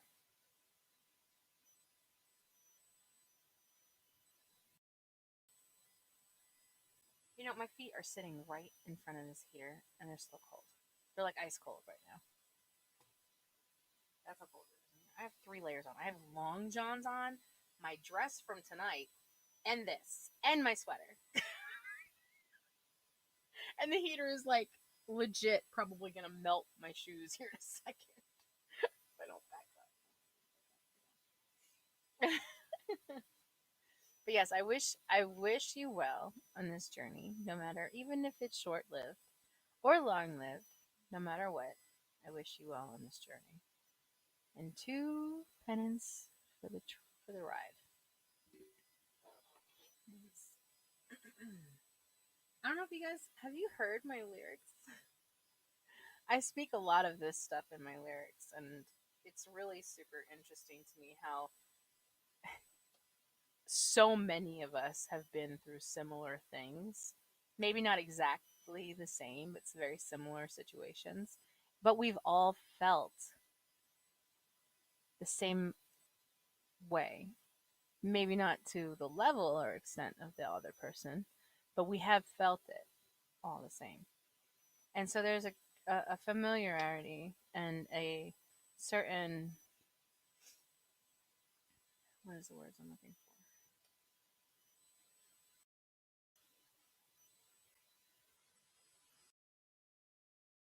A certain radius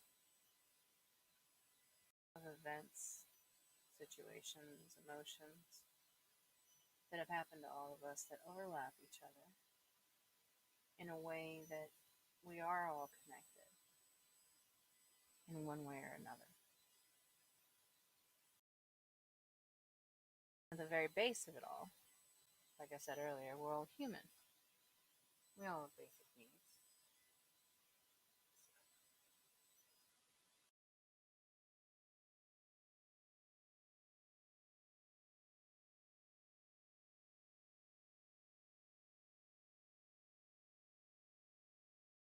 What do you think? My journey is basically building my own life right now, he said vaguely. And so I would like the companionship you spoke of, but have it because of the other wants to be with me and not because I need them to be with me. Does that make sense? Yes. I actually stated that to one of my exes while we were together. I told him, I don't need you to be with me. I want you to be with me. There's a difference. And he got mad. He got triggered, like instantly got triggered, pissed. Well, you don't need me or blah blah. And I'm like, yeah, I don't need you. I want you to be here. There's a real difference. I mean, at some point, in a very small percentage, we all need to have somebody in our lives at some point in time. As human existence, we crave that companionship at the very basis of our core. And, you know, we are pack animals naturally. And, we want to have that we have to have that social interaction with others. Without it, we can literally like lose our minds. And I think that like this past year has really proven how we are as a society when isolated and forced change. So, yeah, there really is a huge difference between want and need. And I tell my kids this all the time: want and need.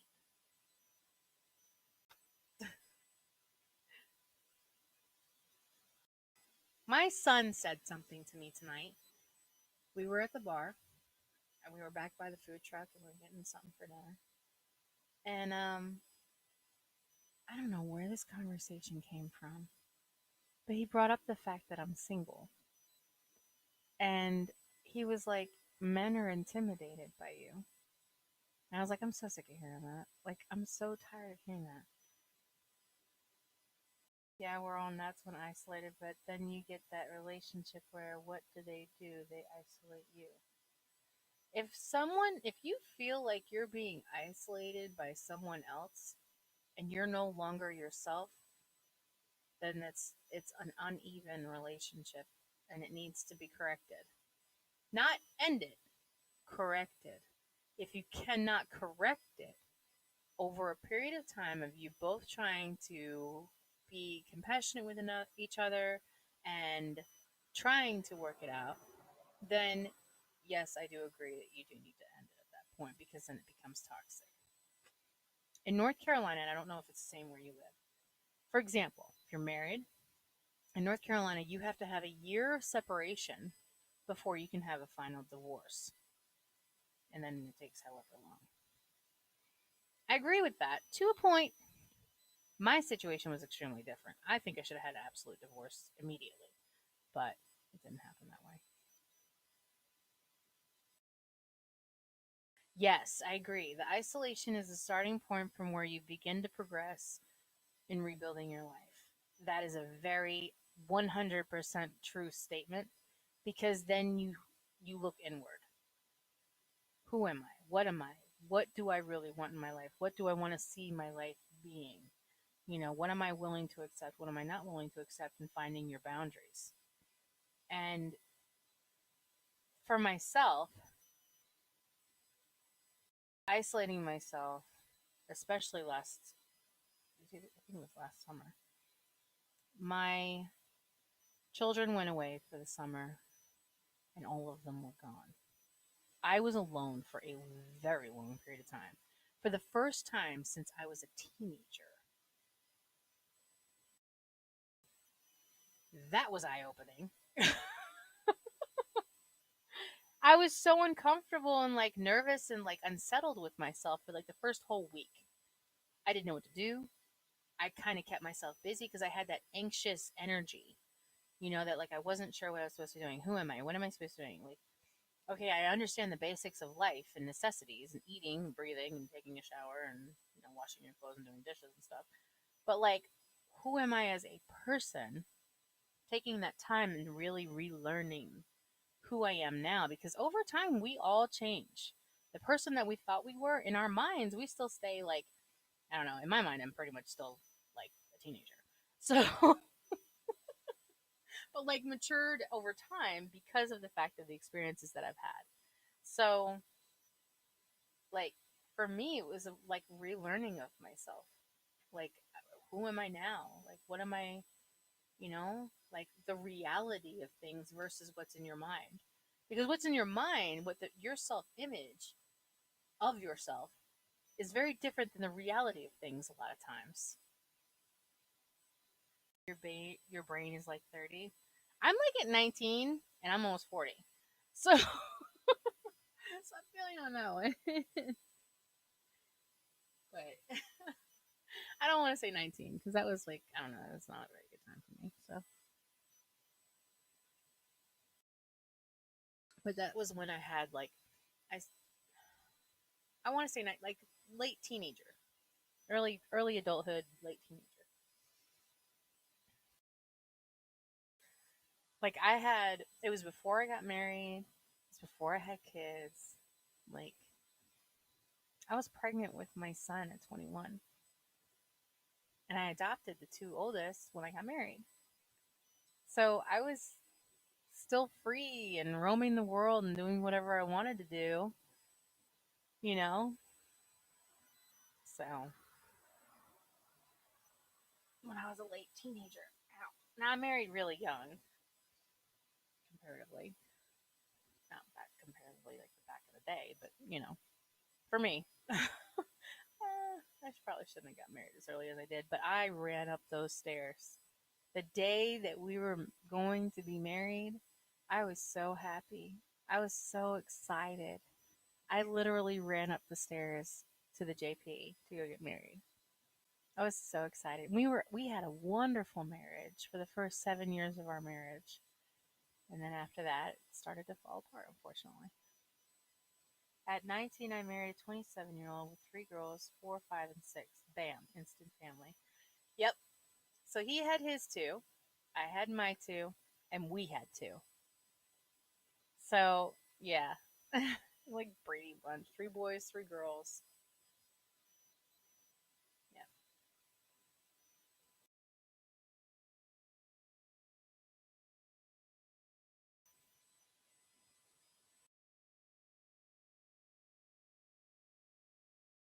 I'm waiting for my Bam Brady Bunch. Yep. Yep. Yep. Yep. Absolutely.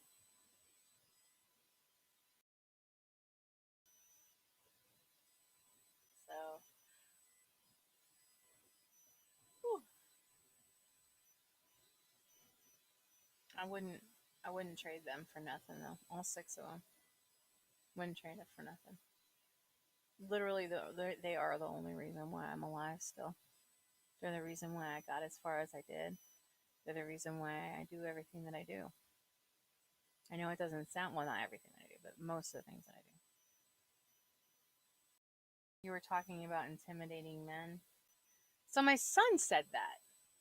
He said the reason why men are intimidated by you is because you're willing to speak your mind, and I forget what exactly else he said. He's like, when you're streaming, you're willing to speak your mind, and that you know that basically like intimidates them. Like, I forget what else he said. It's really all I can remember right now. Evil deeds.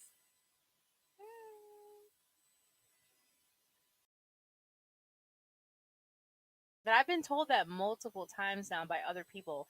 My manager used to tell me that. I'd always ask him, I don't understand, like, why these guys not, like, want to have a conversation with me. And he's like, well, it's because you intimidate them. They don't know what to do with you. Hey, my day is good. How is yours?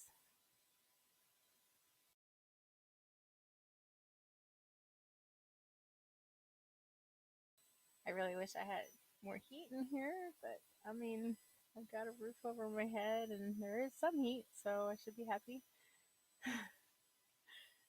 Things could be worse, but also things could be a whole lot better. Do you think you're intimidating or feel like you could embrace it? I mean, I think at this point I pretty much already embraced that fact of like I kind of have multiple borderline multiple personality disorder or something. I don't know. XOXO. I don't know. I'm gonna make a new thing. How about that? XO. That's not even an O. There's an X. There we go. Maybe. I don't know. I'm gonna make up shit like go all mistress on their asses. So I have like a an alter ego named Queen Lilith. I haven't been able to display her very much since we're talking so late in the evening. Oh my goodness, my button just came up. Okay, so yeah, y'all are probably like, really now?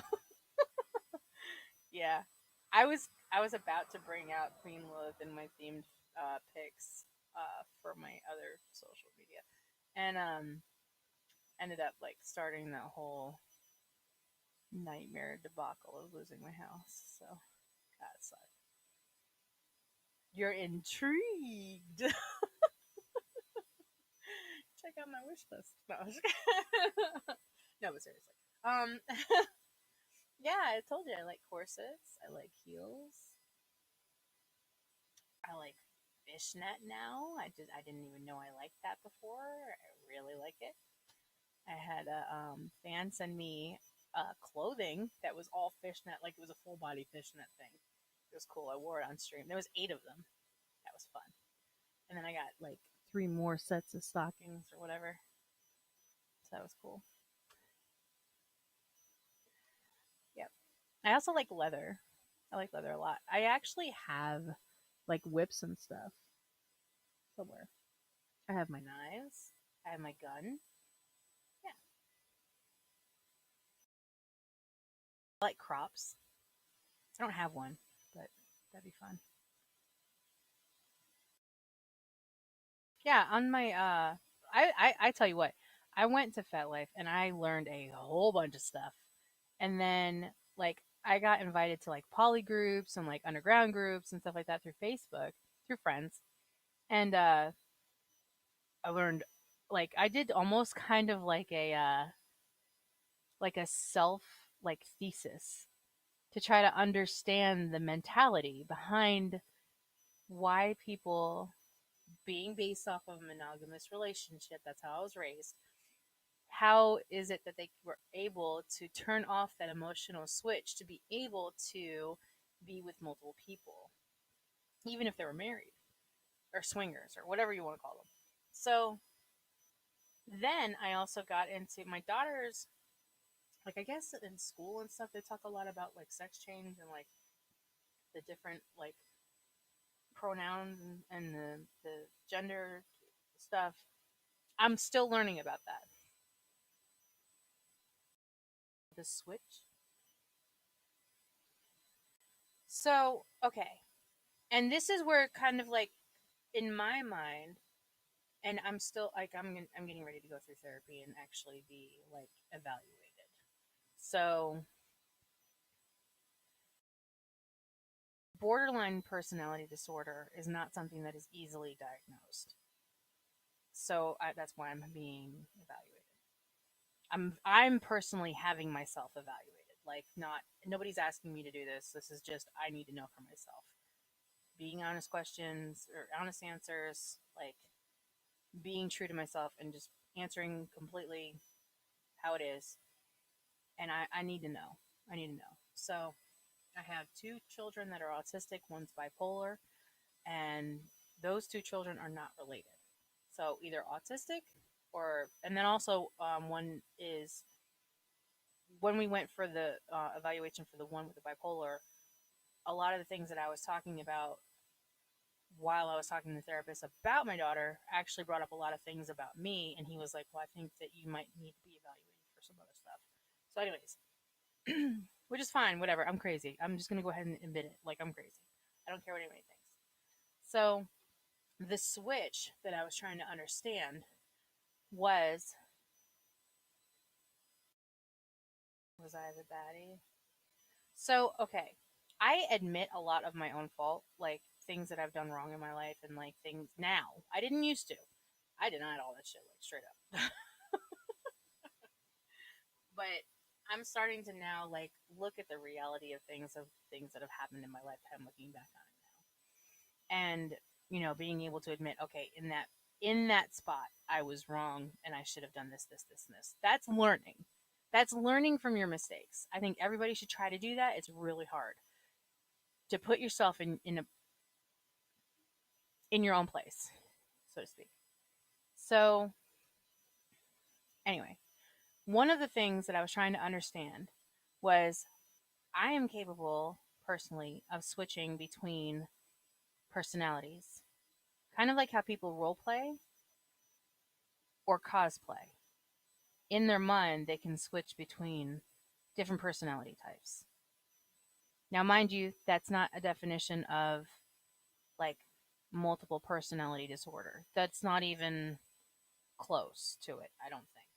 So, there's like a whole nother realm. Like, most of the time, people, whenever they hear multiple personality disorder, the first thing they think of is like split. In a sense, it touches on it. But like being able to almost be like a chameleon and adapt to your surroundings no matter where you are and personality wise completely change into another person like that's more like what I'm talking. And the question that I had about the switch or not switching, the the switch that they turn off emotionally to be able to be with multiple people at the same time while they're still married and be okay with it. Not territorial, not like jealous type persona. Yeah, probably persona. And I'm not exactly sure what the words are. But like I wondered that because at one point in my life I was like that and I was absent-minded about it.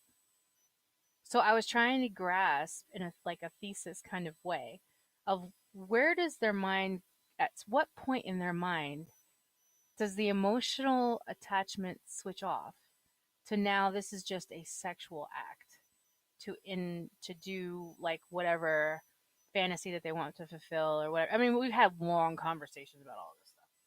Multiple control implies a controlling personality. I feel I'm a very dominant personality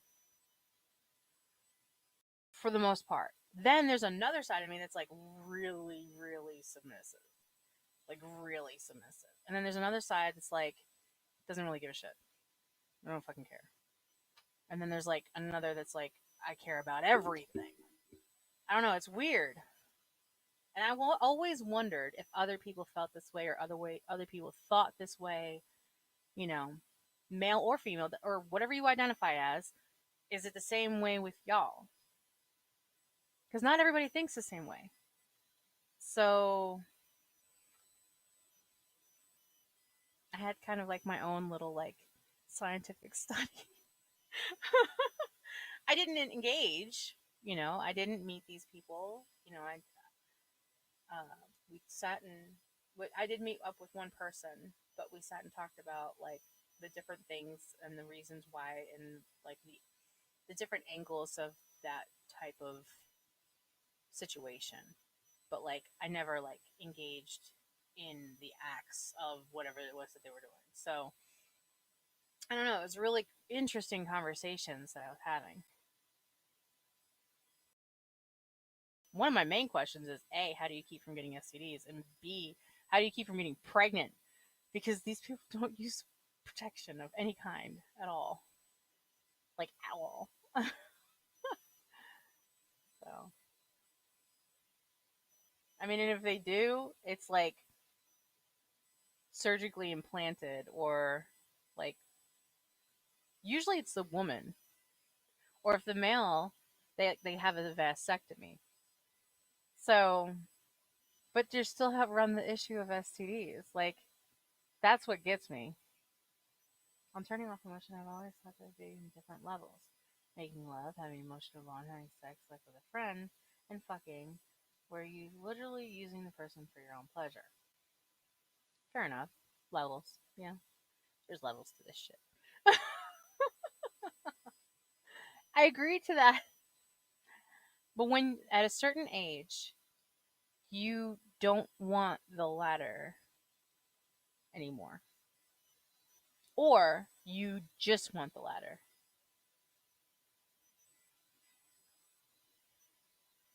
I know men that are in their 70s, 80s, 90s that are still man whores. And I don't know how they're they're man whores. And they're happy about it. They're totally content and fine with it. They'll have 5 or 6 different women just begging for their attention, and that just drives me nuts. And like actually be with them, like dating all of them at the same time.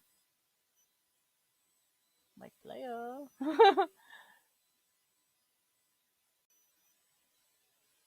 But it's still just I don't know. And I'm not like against people who have STDs. Shit happens, you get it, whatever. Life still goes on. But it's just I don't know. Like the mindset. Mind you, I was raised like that you're monogamous, that you're with one person, you're married to that person, you're with them the rest of your life. Then I got married. That didn't happen.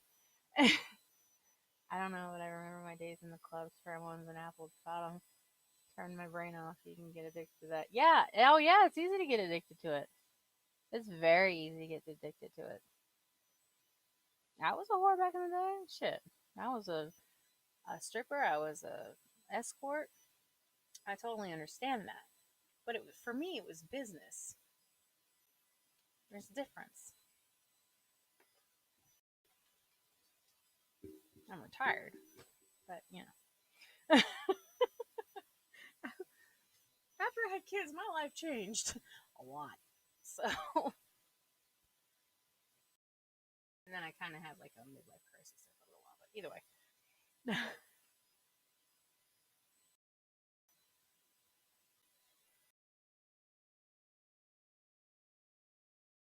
I don't know. It was just like trying to understand the difference in the mindset between those two personality types in one person.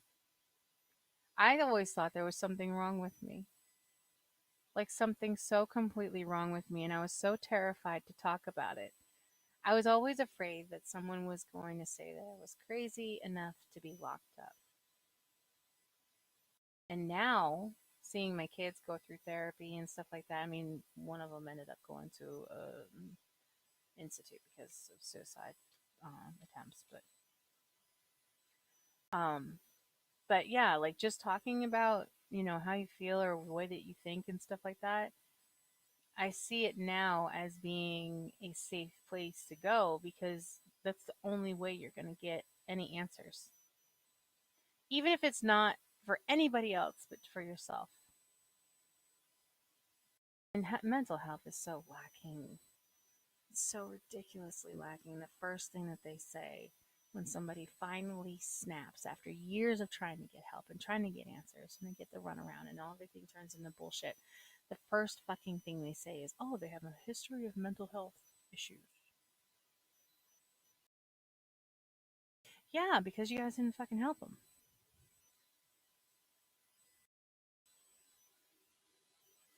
Okay?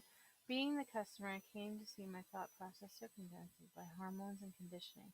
So it took a long time to control my willpower. I think at some point, luckily for me, and at the time I thought this was a curse, but really it's a blessing. My conscience snapped, and I came clean about everything. My entire life came out in just a few hours. Some things that I never talked to about anything ever, it just all came out. And I tell you what, it rocked my fucking world.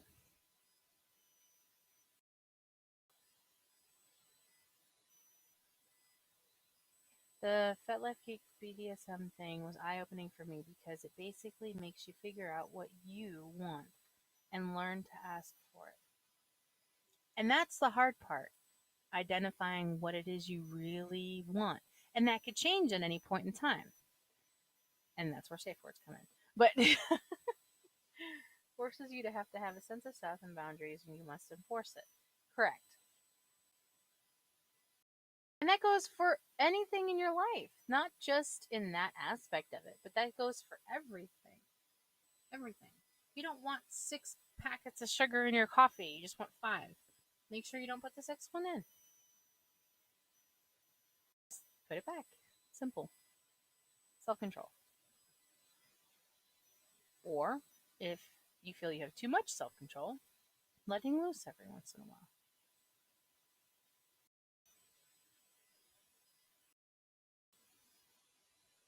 You gotta have that equal give and take, you know?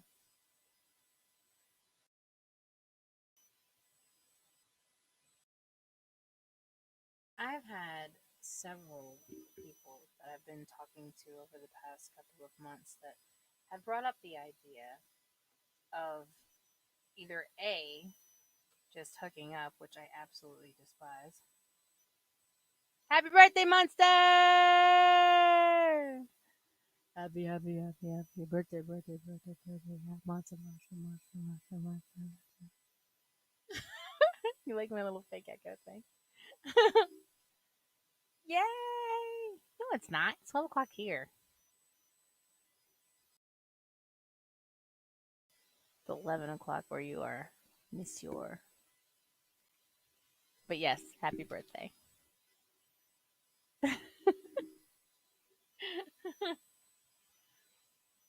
I know, I'm ready. I got it all set up and ready to go. And my kids aren't going to be here. I forgot that this weekend was visitation. Such a bad mom. God.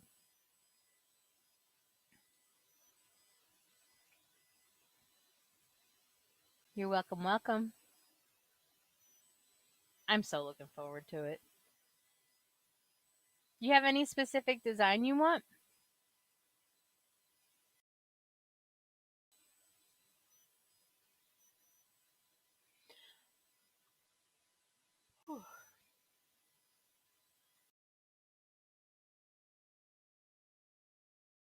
Oh, and I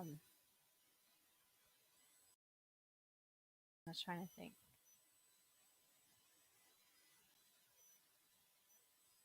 Did I get the candle? I don't remember if I got the candle or not. I don't think I did. See, my son's birthday is Thursday, Thanksgiving. Yay! I have 2 cakes to make. Yay! You don't know? Okay, I'll just make whatever. I might do that. I was thinking about doing like that thing that we were watching the other day where they put the glass on top and then they pour the frosting into it and then put the sprinkles and shit. And then they pick up the glass and it like dribbles down the cake. I thought that would be kind of cool because I've never tried that before. This bra is horrible. It always makes my armpits itchy. I'm always sitting here looking like a flunky, like, get them armpits. It's this thing, like, it digs into my. There we go. Okay. You're getting to sleep? Okay. Well, just think when you wake up tomorrow morning, you're going to be a whole another year. Congratulations, you made it to the next year.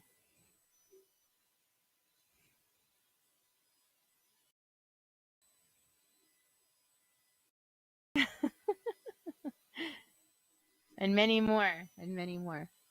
All right, go to sleep so you can play a good game tomorrow.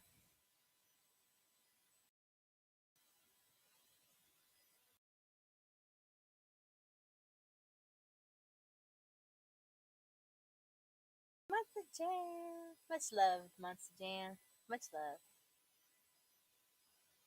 Oh my god, I just imagined the hospital that in the birthing room place a roast turkey sheet over the mom giving birth. So, and I don't know if this is correct or not. Either it was the day before or the day of Thanksgiving when he was born. And his first ever food was like this cherry pudding stuff. It had like cherry and like some like jelly looking stuff, but it had like I don't know if it was cheesecake, like cherry cheesecake or cherry something. I don't know. And I was thinking about making that again for his birthday because it was the very first food that he ate. Like I let it be on his lip a little bit just so he could taste it. That was the first food he ate. That and mashed potatoes. He wouldn't, but like a day or two old, like 24 hours old. He already. I'm such a bad mom. You're serving your baby mashed potato. No, like I just put like a little bit, like to rub it on its lips, like on his lips, and I let him taste it. Like that was his first Thanksgiving meal. He was like a day old. I know his body was probably like whatever. That's such a bad mom. He was such a little turkey too. He was a fucking fat baby.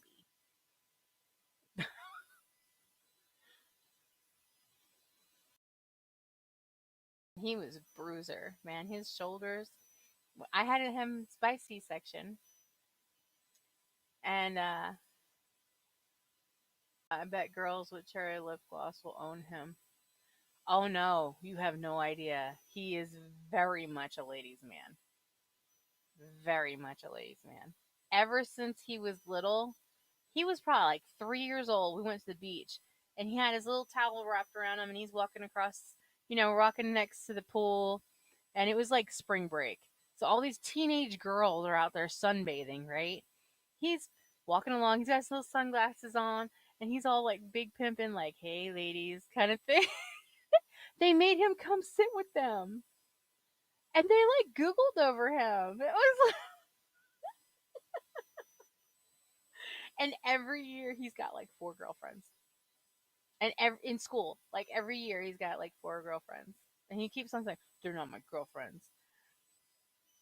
He is. He's such a lazy. Oh, I have a picture on my social media. He was like, I want to say maybe 4 or 5. This was after the beach incident. He's wearing sunglasses. He asked me for my sunglasses, which had the rhinestones because it was pretty. And he told me to close the window because it would mess up his hair. I thought at first he was, you know, I'm just saying. But no, he does. He likes girls. So, I don't know. He used to, okay, so I used to let him pick out his clothes to go to daycare, right? Super smart kid.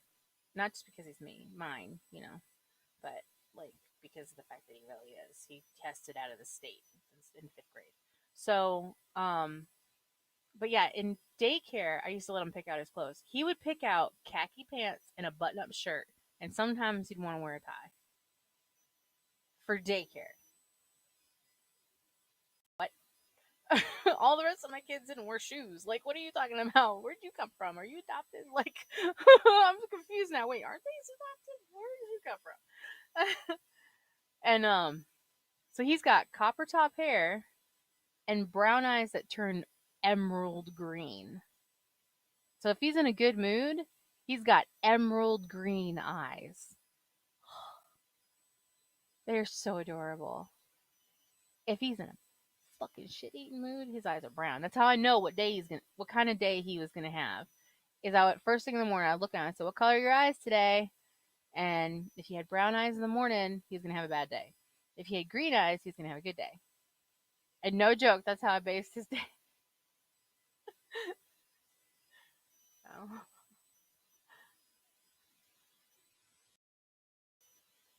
And I bet girls with cherry lip gloss will own him. Probably. I wouldn't doubt it. Anything having to do with anime or Pokemon. If a girl knows something about Pokemon, well, actually, no, I shouldn't say that because he gets really defensive with Pokemon. Yeah. Because he is all about some like, uh, what is that? Markiplier. I keep hearing his voice in the background. It drives me nuts. Markiplier is cool. Don't get me wrong, but like when you hear him all day long every day from 3 kids, different channels, different shows. No, dude was cool at first. Now he's aggravating. Like I'm that mom now. So yeah, I'm sure I probably drove my parents nuts at something at some point. Other than the fact of my existence, but you know.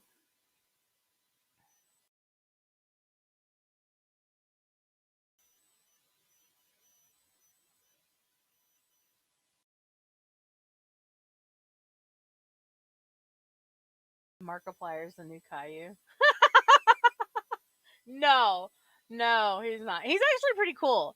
But like I said, because of the fact that I hear his voice everywhere, like from all angles of the house. Whenever I walk in the house, the first thing I hear is Markiplier's voice. And it's like, y'all have watched this so many times. Like, it's not even like a kid's show anymore. It's like really fucking annoying. Like, turn this shit off or go get headsets. I make them go get headsets because I get tired of hearing of all the different stuff that they listen to.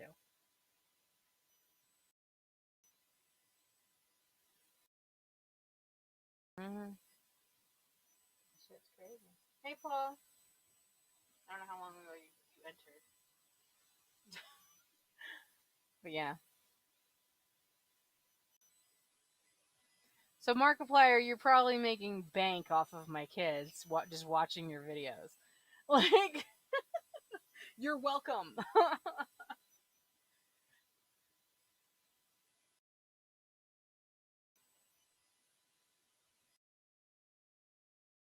My household is what keeps you afloat. No, I'm just kidding. No, but like, yeah. The ones that trip me out, especially my daughter loves watching the ones where he's playing this game where he's got a pickaxe and he's trying to climb up a hill, but he's in a bucket, so he ain't got no legs, and he's like flinging this axe around. I don't know. If y'all ever get a chance, go check that out. Markiplier playing some axe guy game that has to do with like weight, like it has to do with like mathematics and science and like the position of the axe and like the position and the weight of his body and like how he has to swing it and like I don't know, it's weird. I like seriously like sat there and was like mesmerized of like what am I watching? I don't even know what I'm watching anymore. And that's the level that we're at in social media. Like we have no idea what we're watching anymore. We're just watching it just to watch it. Like it's just an addiction now so much that we have no idea what anybody's talking about. You probably have no idea what I'm talking about. But you're watching it because it's something to watch.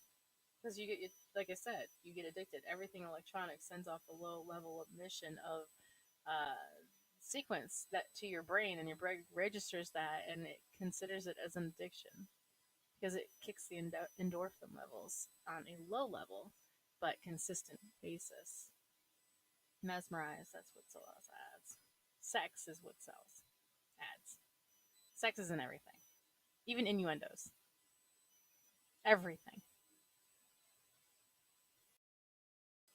Yeah. Remember back in the day when they used to have like subliminal messaging when they banned it from being, you know, propaganda of some sort. Well, sex is mesmerizing. Well, no shit. And I never understood why is there such a forced imagery and like attraction to just one topic specifically. Like I look at everything scientifically. I don't know why it's weird.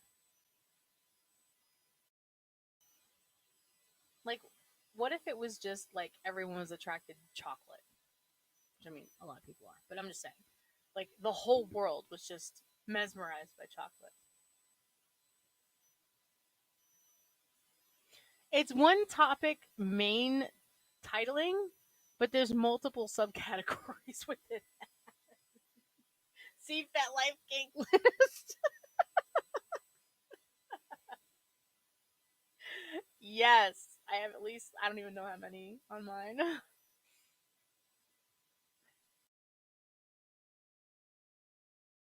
And then there's a difference between fantasizing about things and actually engaging in the act. So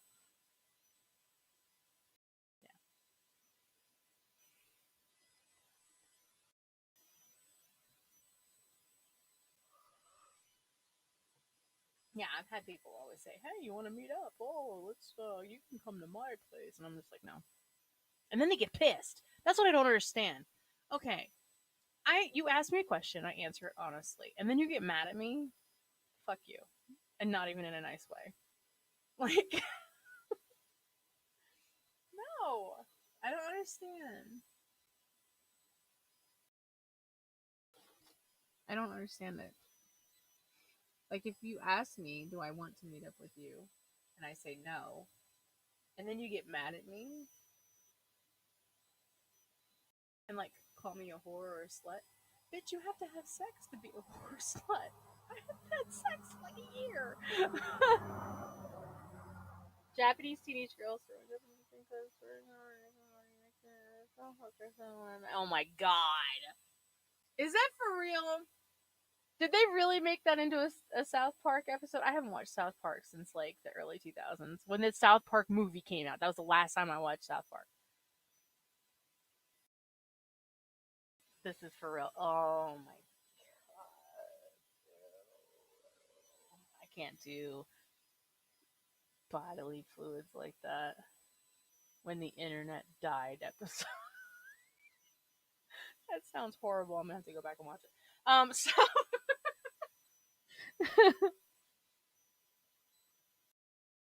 thank you, Lee. Thank you if you're still with me. I appreciate that. I'm fucking freezing. Trying to get myself situated here to get cozy and warm. I didn't stream at 10. I didn't stream at 10 a.m. So I'm kind of like just chatting. I'm so mad that I don't have a hot water heater. I'm so mad that I don't have fucking heat in this damn camper, and I'm so mad that like I don't have my own place yet. And I was talking to Bub about that tonight. I was like, I'm trying so hard to make something of all this, and I don't even know what the fuck I'm doing, but I'm doing it. I have no idea what the fuck I'm doing.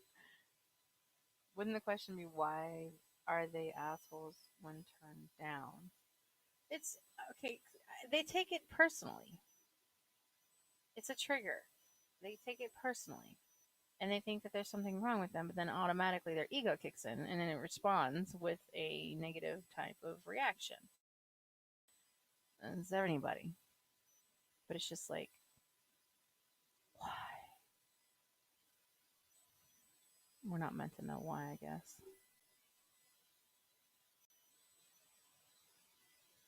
I'm sure I probably would slightly take offense if I got turned down too. So, but I would ask why, and then if I got an answer that was decent enough for me to accept, then I would deal with it accordingly. But if it wasn't, then I'd probably continue to bug the ever living shit out of the person until they gave me an answer, because that's just how I am.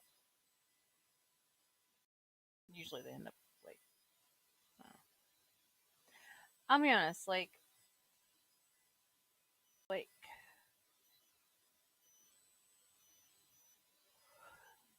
let me think about a time I got turned down.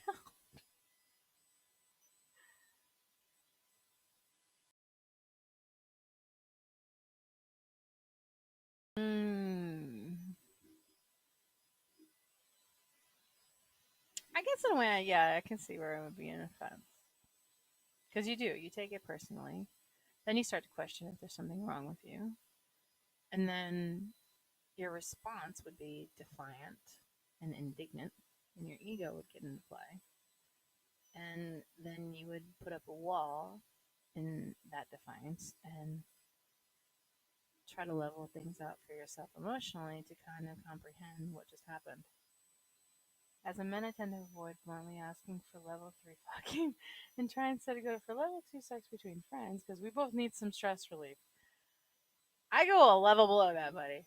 I go, let's meet and talk. No sex, no stress, no pressure, just talk. Here, let me give you a massage, and bra straps in the way. I'm like so far like leveled below you. Like, let's talk online, and then maybe we can meet for lunch in a public place and just talk like a couple of times. Like I'm so far like I'm inside my own like personal barrier bubble so far that it's like you got to work your way up to get to me. Like I'm going to make you fucking work for it.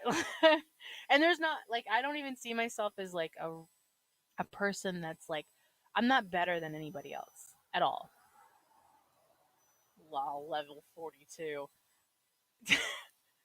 Listen, fellow gamers, if you're willing to sit there for freaking hours on end every single day to play a game that had just all it is an algorithm, like for most of your existence, it's okay to like put some effort into it. Like, it's not so bad as you think.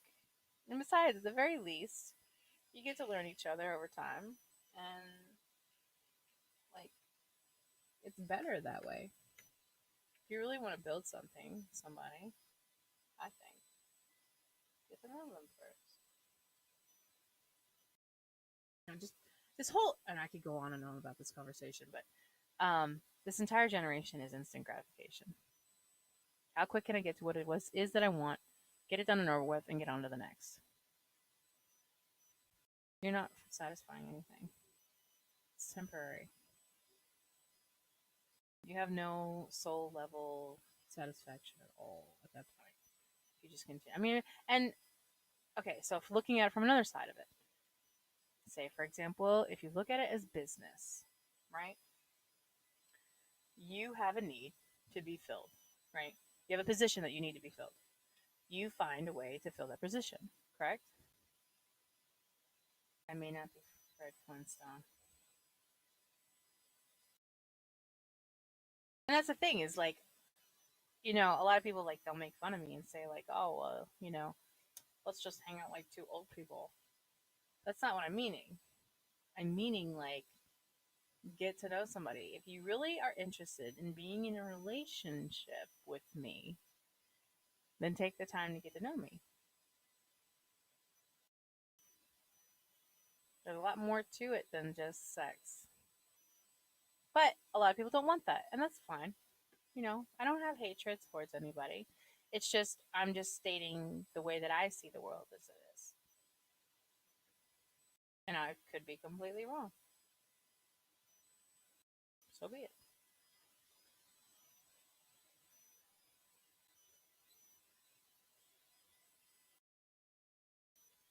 Mellow tacos, your doggy hype thing. Like I said yesterday, gotta love bots. I may not be Fred Flintstone. So evil deeds. Not everyone thinks the same way, and that's totally okay. Like to each their own. I have no like anger or anything like that towards anybody. I just don't understand it. I used to try to understand it by being like it, but it wasn't for me. And that's okay. Like not everything is for everybody.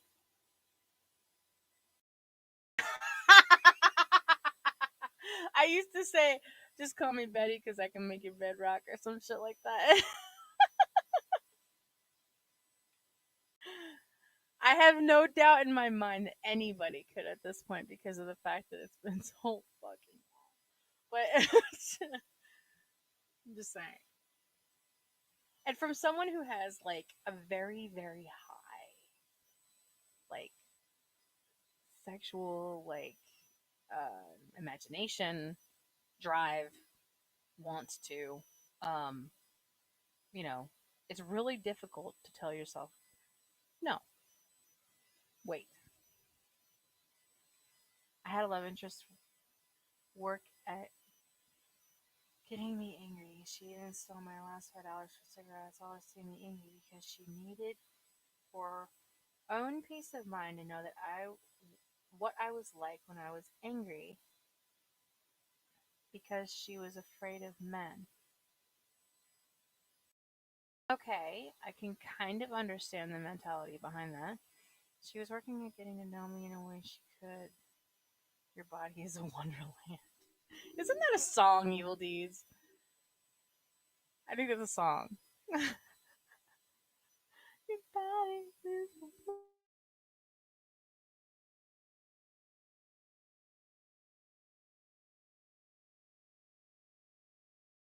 pushing limits is also like another thing too. Yes, I understand where she's coming from as far as like needing to assure herself that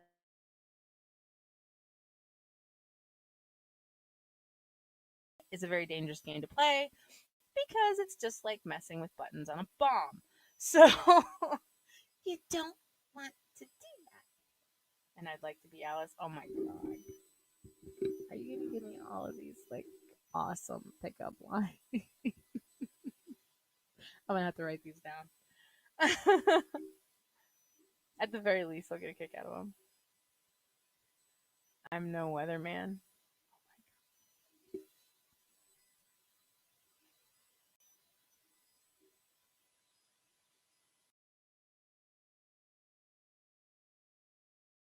What you expect to see? Oh yeah, I have absolutely like no qualms about size other than being too big. There is a point where you're too big, and a lot of people like, oh, well, he's so small. No, there's a point where it's like, no, like no, I don't know. Like, how do you get pleasure out of that? I don't know. It's just weird. And I'm not, and I know I look like grandma right now. My shawl, like, and my pearls and stuff like that. But, and I kind of feel like I am. I feel like I'm out of place in this world. Like the world that I'm in, like everything is so different than what I'm like in my mind. Like I'm setting my life and expectancy to be leveled at. I swear I was raised in the wrong fucking generation.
I think I'm back.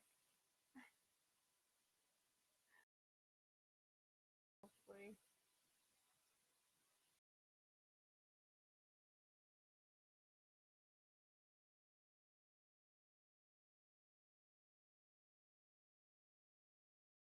Anyways, that's probably a sign to go to sleep. Looks like my blanket's still working for now. You still with me, Daniel? Evil Deeds.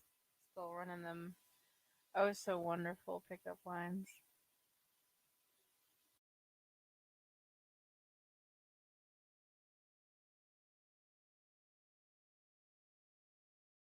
I tell you what, I really do get a kick out of them because they're kind of like really lame, but like really funny at the same time.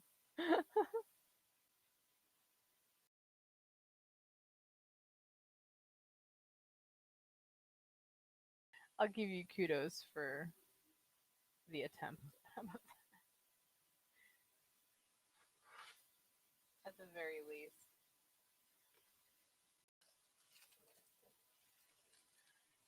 It is 12:40 in the morning here in oh so wonderful Statesville, North Carolina.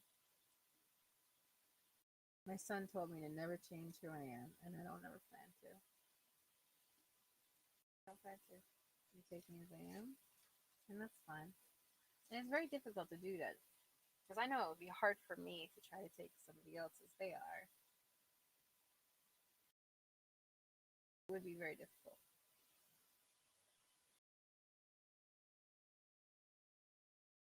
I'm sitting here eating Halloween candy that's been left in my truck from Halloween. Yay. My feet are freezing. Really need to lay off the candy. Man, when I got out of the hospital and I was 209 pounds, after being over 300 for so long, I was so happy. I was kind of like upset because I kind of lost my butt, but either way. I was so happy when I gained back 40 pounds of it. I'm like,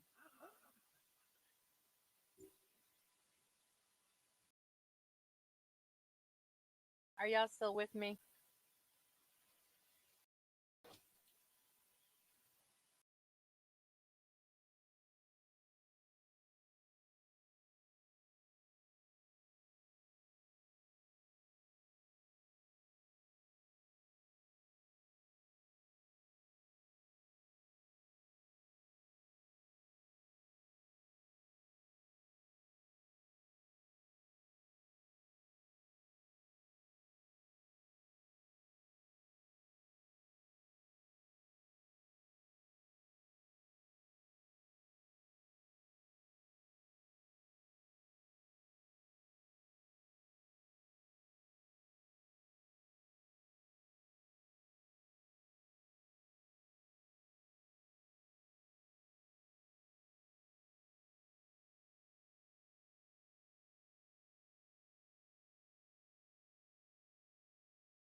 I'm getting messages.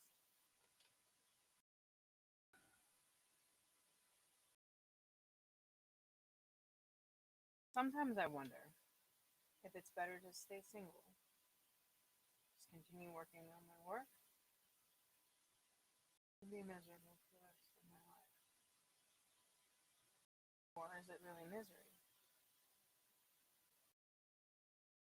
Being so focused on my work. Or sit here and allow people to just use me for sex, as most people do nowadays. I won't allow that. And it makes people upset, and they don't want to have anything to do with me anymore because I don't just quickly jump headed into a bed on whatever it is. And all I'm offering is the very basic of what everybody wants. Somehow they don't see it. And sometimes I wonder if I'm wrong for being this way. I want something more than most people can offer. And I require a higher level of commitment than most people.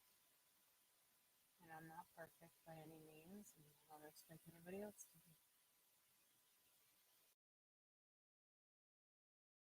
Yes, I'm wrong for that. That's why I am the way that I am, and I do the things that I do. And I hope that maybe one day someone will see that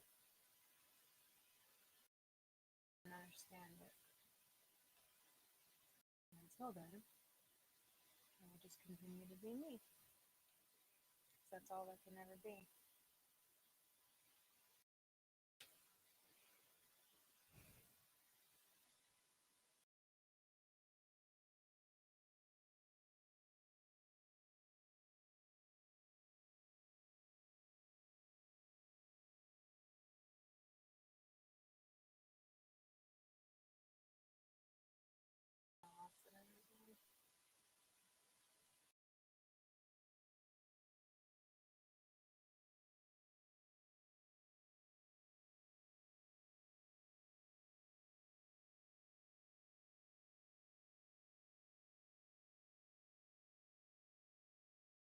All right.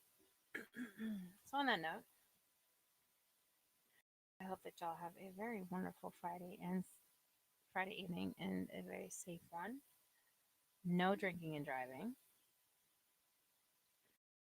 and that you have amazing dreams, and that you find inspiration everywhere that you go.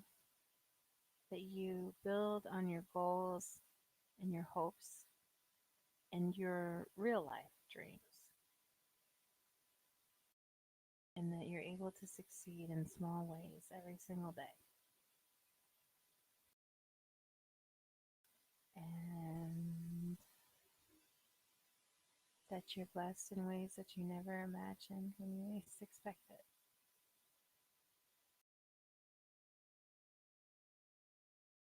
But until then,